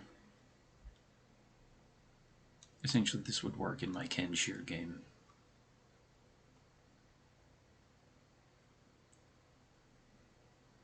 And essentially around a number of villages that are in that campaign setting, and then the temple itself. And then the inspiration was a new theme and mechanics similar to the animated armors, which we've done that too.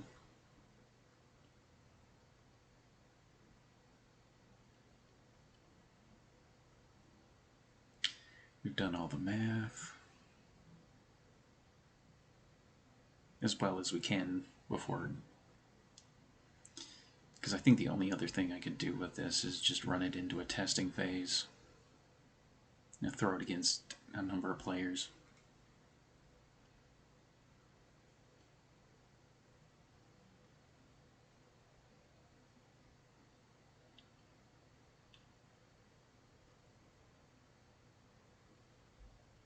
But we have our base creature, all of their abilities and such.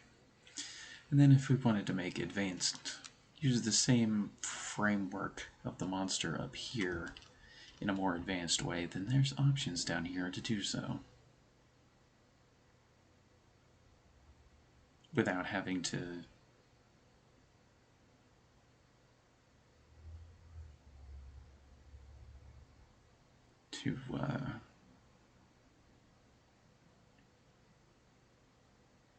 oh my god, brain. Please, I need you to work right now.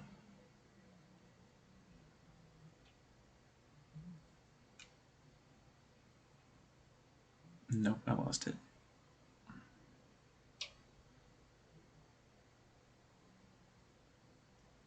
And honestly, for, these specific ones down here, you can always, for like the Kyoto, you can always bump up their dexterity if they're not doing enough normally.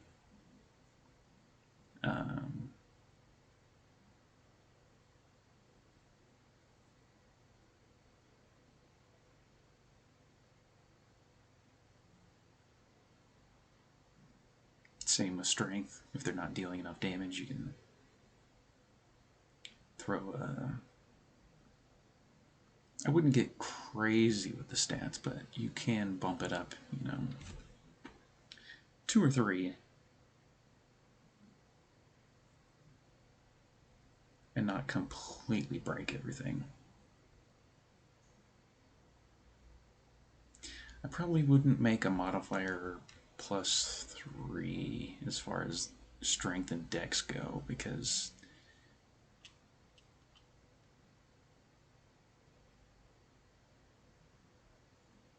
dealing basically at maximum 13 damage, that can kill characters right out the gate.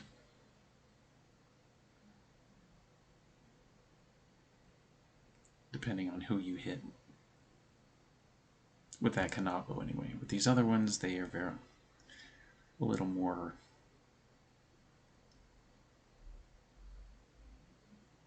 unless you have a wizard in the party, and then they're just, if the wizard doesn't block stuff, then they're kind of boned.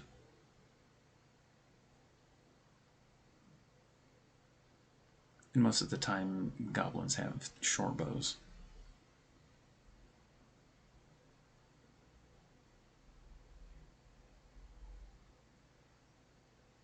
So there's always the chance a character is going to get one shot, but I would say if you're going to monkey around with modifiers, just be aware of what your player's capabilities and their general health pool before you jack up all the modifiers.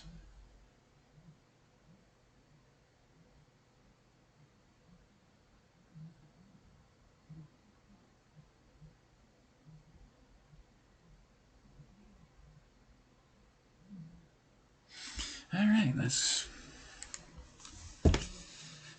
do the part that I spend so much time on when I create this stuff. Is a story for it.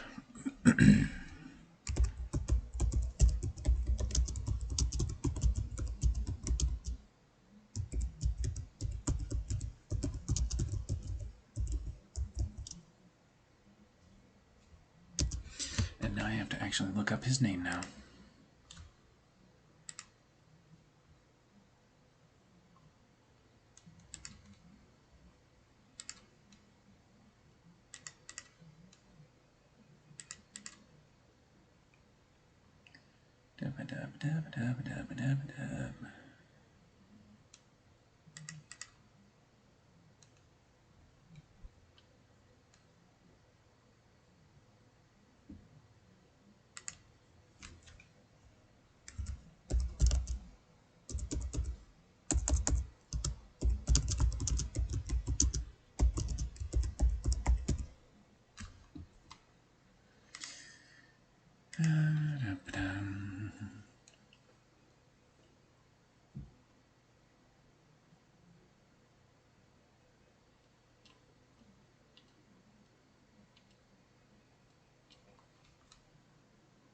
Nope, it's not in that file. It's just the description of the island.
Okay, don't need that anymore. Where's the other one? I forgot what his actual name is.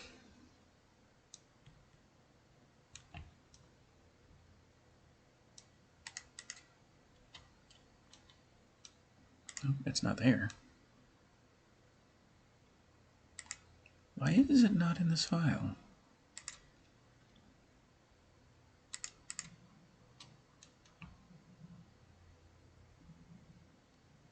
Oh, because it's here. It's in the wrong folder.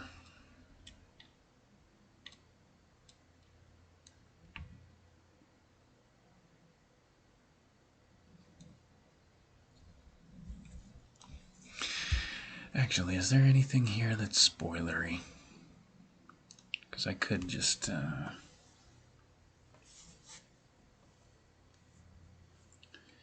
copy and paste.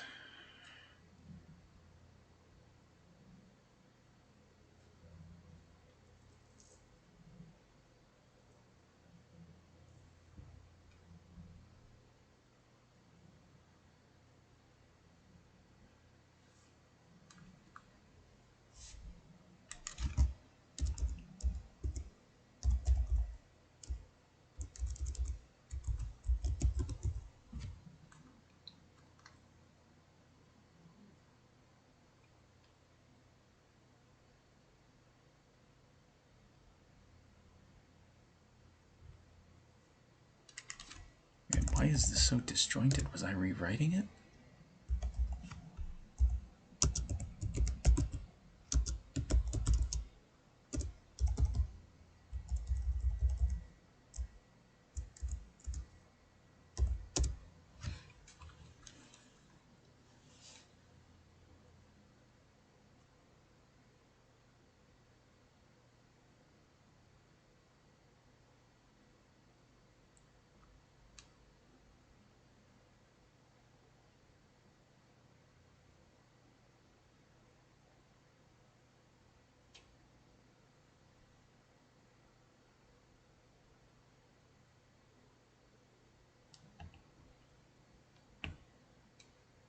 Yeah, that's fine.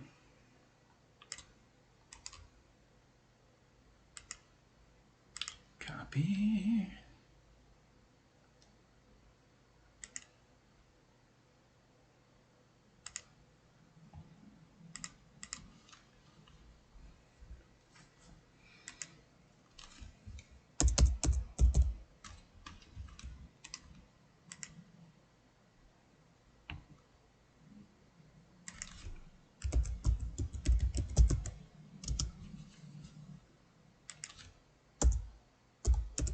It's a slight bit of editing.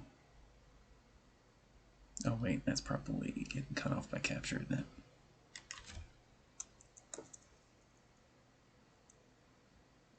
Yep, it is.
Actually, you know what? We're just going to make it 3 paragraphs and call it that.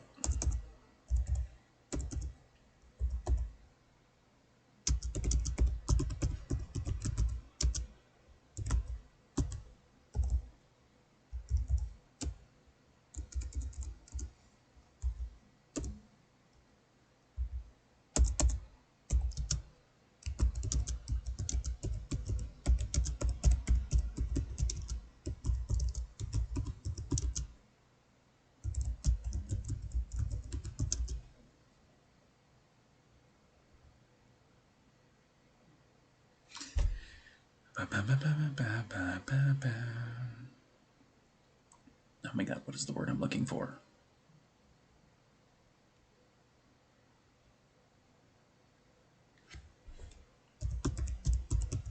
For lack of a better term.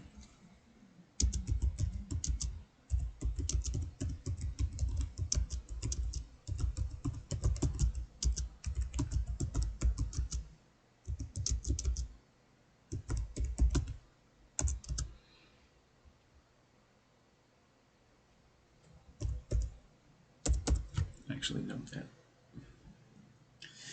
That phrase is going to be...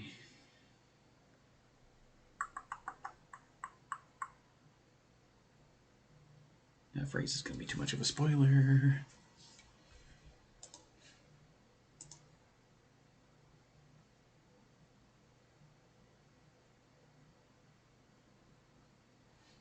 Let's just say it's got a connection to something very important in Kenshir's entire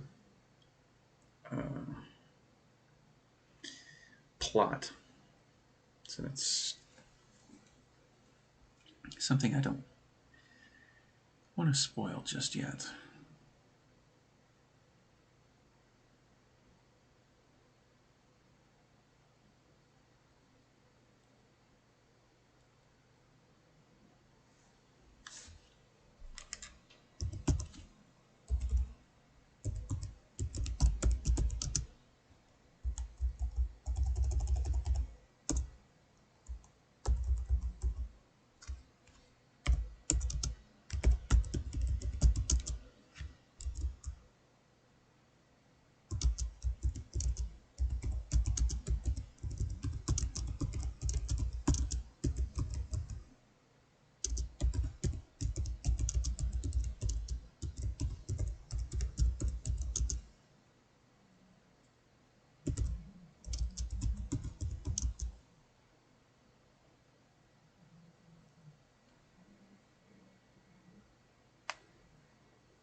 All right.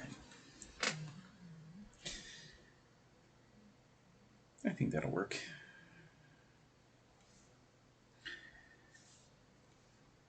Oh, Holland.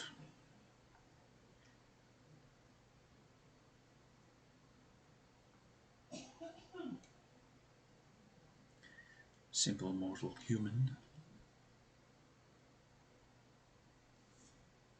that became an undisputed Yokozuna. And with his gift, he created these statues, these sentinel-like statues. But now they're running amok, and no one knows why. And honestly, with monster creation, you know, if you want to, you can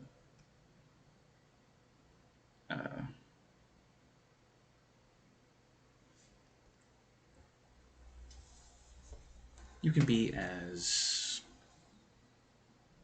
clear or dodgy as I'm being.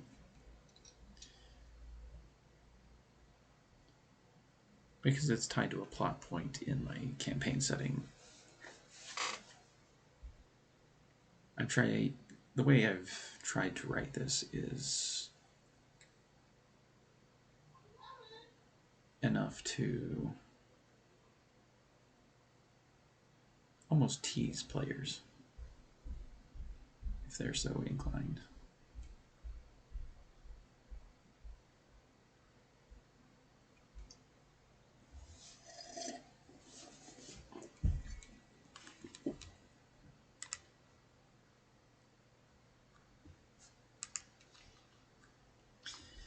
And then we have our environment, which honestly I'm still kind of trying to map out Kenshir anyway. But essentially it has a lot of blending of Japanese culture Chinese culture, Taiwanese culture. There's some Buddhism in there. So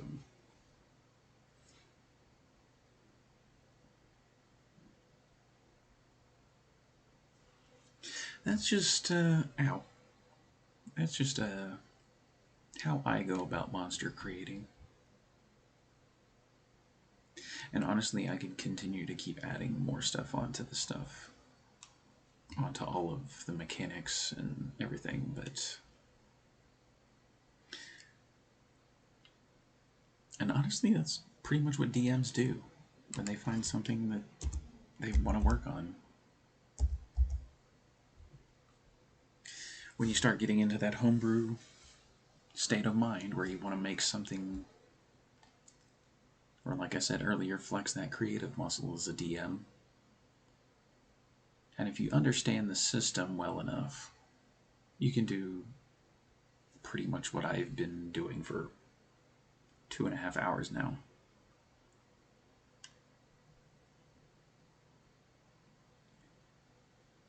And I could keep adding on to all of this, but that's not really the point. The point is just making you informed that you can do things like this.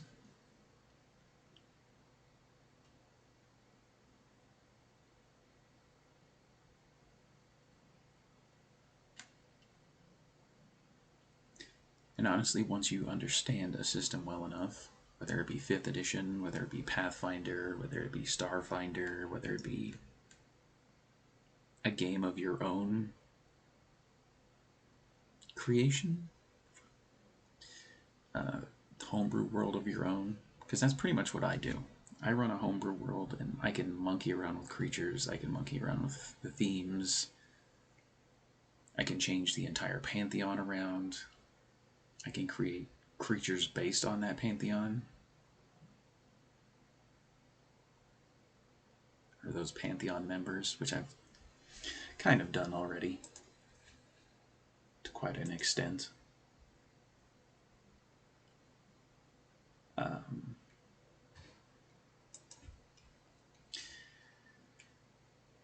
And since we've done all this, and bringing up the idea of other games, Pathfinder is the game that has the closest resemblance to 5th edition at the time of this recording. So there's a couple of conversion things that you can do.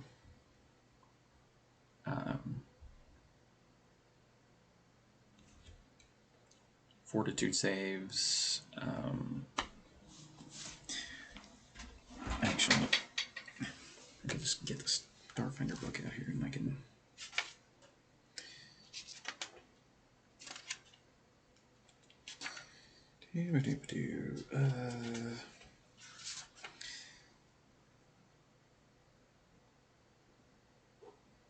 Is there a special term for it?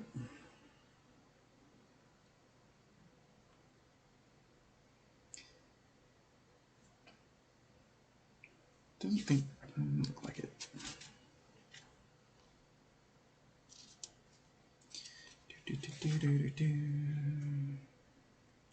Nope, that's the races section. There we go.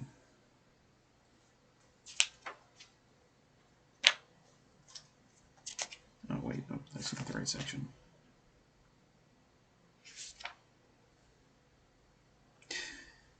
Fortitude save, fort save bonus, ref save bonus, reflex. Reflex save bonus, willpower save bonus. Same basic ideas as saving throws, except there's just that small conversion you can do.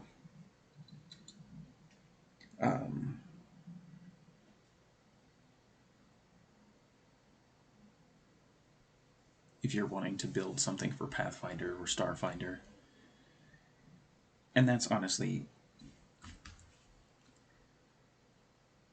Everything else here still applies. It's just you would have to add just one extra line underneath all these this line of stats here for fortitude, reflex, and willpower.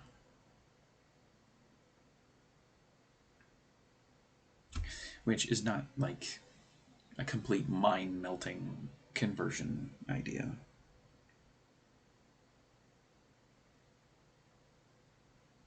And then I know there's a few unique spells that Pathfinder and Starfinder both have. And if there's something that piques your interest, that plays into an idea that you want to create for your monster, you're the DM. You can just do it. You don't need anybody's permission to do so, to monkey around with the stuff. Even the stat change that I made to changing the stats around so it's not just a carbon copy of the animated armor. And even the couple of things that I altered intentionally. As DM, you can just do it. If you're inspired, just go with it. You really don't need anybody's permission to do it.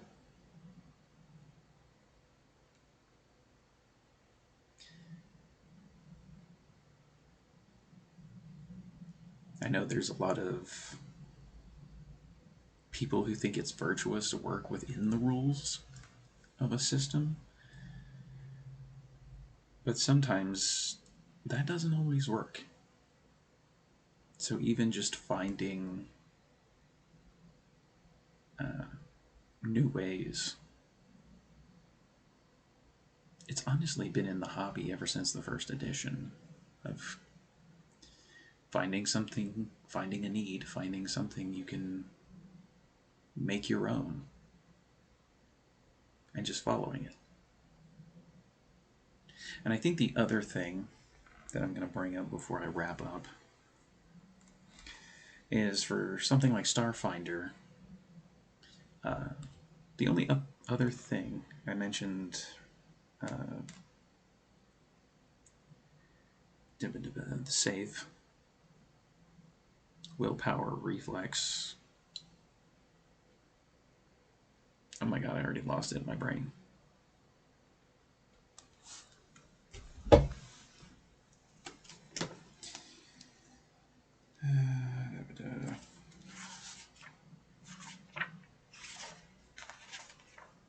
Those 3 saving throws, basically.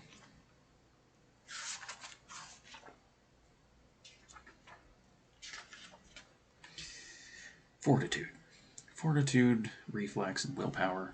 The other thing that you'll have to consider when you're making monsters for Starfinder is the 2 different armor classes. One is called Energy Armor Class, the other one is called Kinetic Armor Class. One is for physical, one is for energy. So that's the one compensation you have to do if you're running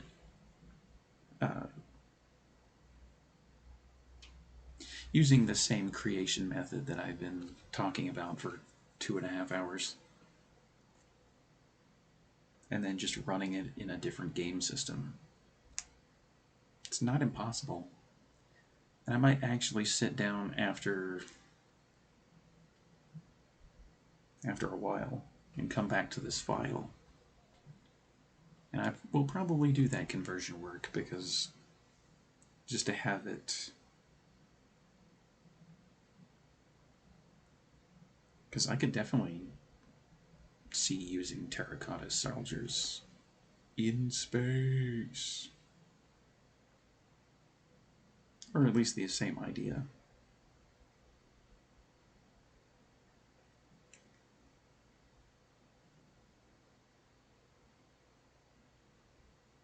Because Starfinder is a game that I eventually want to do a lot more creation work on, but I am still learning it. And currently I am juggling that and running a D&D campaign.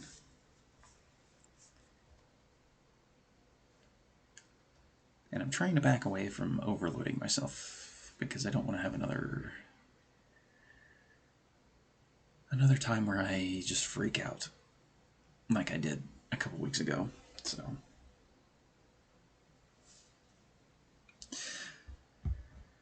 but yeah, I think that's pretty much all I got as far as monster creating. If there's any questions, you can find me in all manner of ways.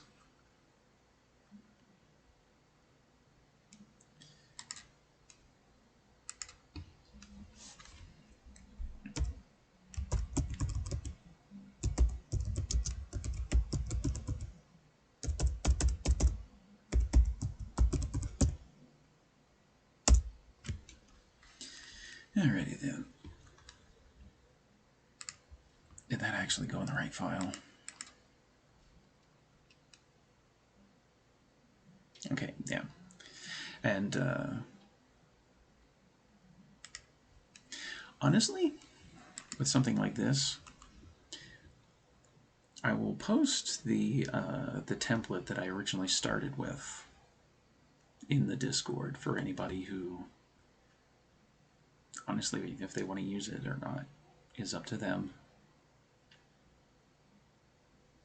Basically, before I filled in all of the stuff, it's just the basic framework. I made a template, and I guess this is not the template anymore. This is just a file by itself, but anyway.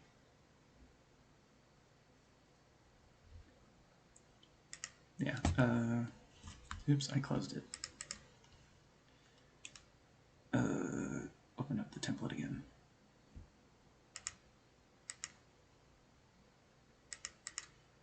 There we go. Yeah, as far as 5th edition goes, honestly, while I'm thinking about it,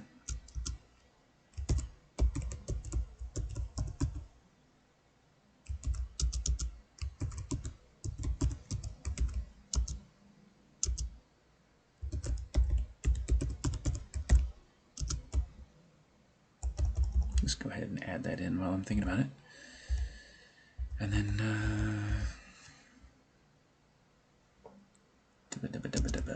kinetic armor class, energy, armor class. Yeah.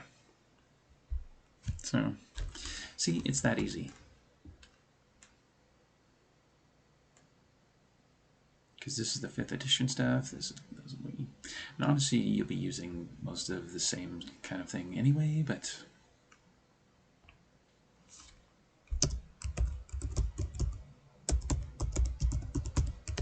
make a note of just Starfinder. Actually, you don't actually need that. If you listen to me rattle on like I have.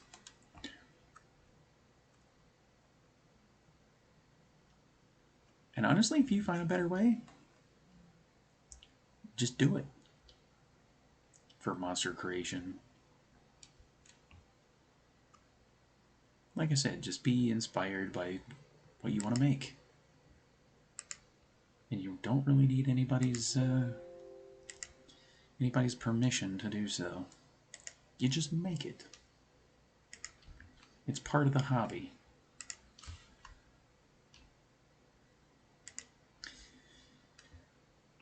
Making stuff and just having fun with it. Alright, so we are almost at 3 hours. So, let's see who is streaming. Churro is doing art. Oh, Djibouti just went live. Hooray! Let's go drop in on her. But first, I'm so burpy.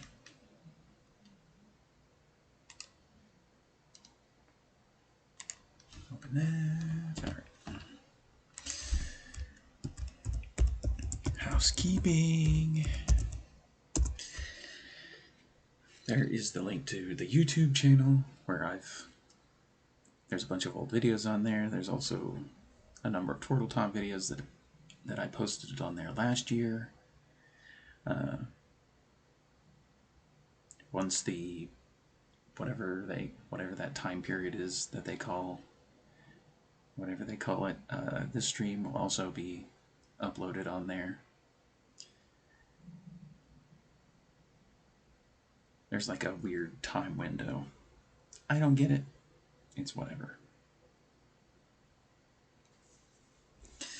But yeah, this stream will go up on there as soon as I can get it up on there. So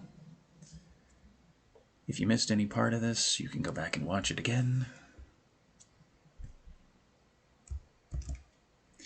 Honestly, if there's any feedback or comments you want to make, you can pretty much... Probably be better if you had left it in the Discord, but if you want to leave YouTube comments, feel free. Speaking of the Discord, the Nightshade Discord, where most of us hang out and do things, I have my own Tortletop channel. I will drop the template in my little chat once I wrap up stream. So if you want to make your own monsters with my template that I kind of threw together, feel free.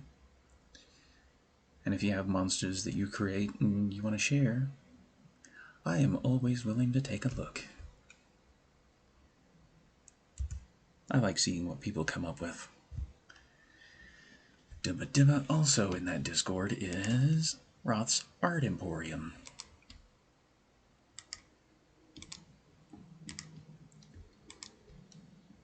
Which he is my mod and my friend.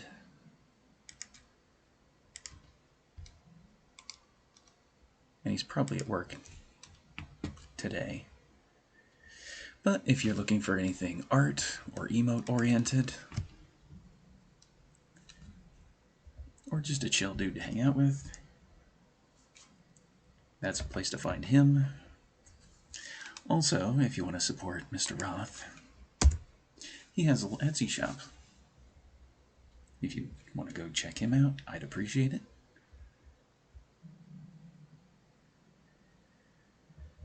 And then, also on the art front, if I can spell it right, there we go. He was in the chat earlier, but he had to go to work. Mr. Josh, also known as Dead Cosmos. Supporter of the stream for a long time, and honestly, he's one of the main reasons all of this even happens the way it does. Because I got inspired by what he did, and then I made my own stream where I talk Tortletop stuff.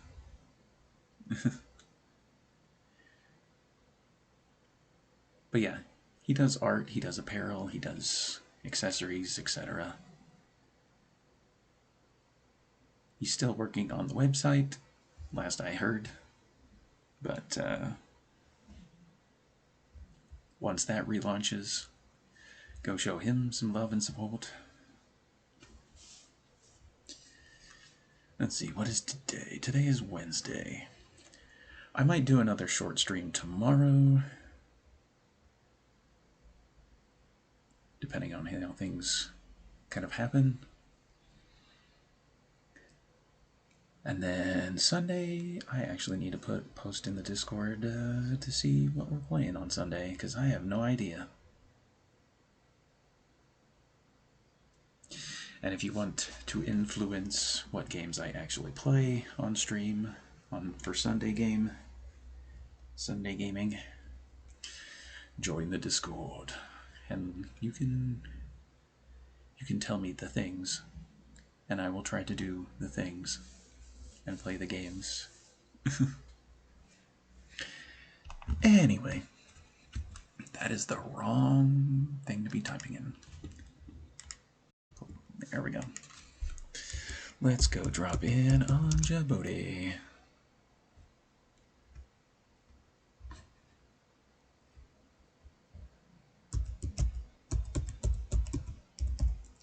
I always mess up her name because I forget there's 2 Y's in it.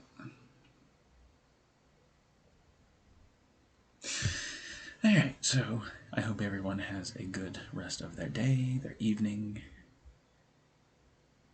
and I'll see you all next time. Have a good one.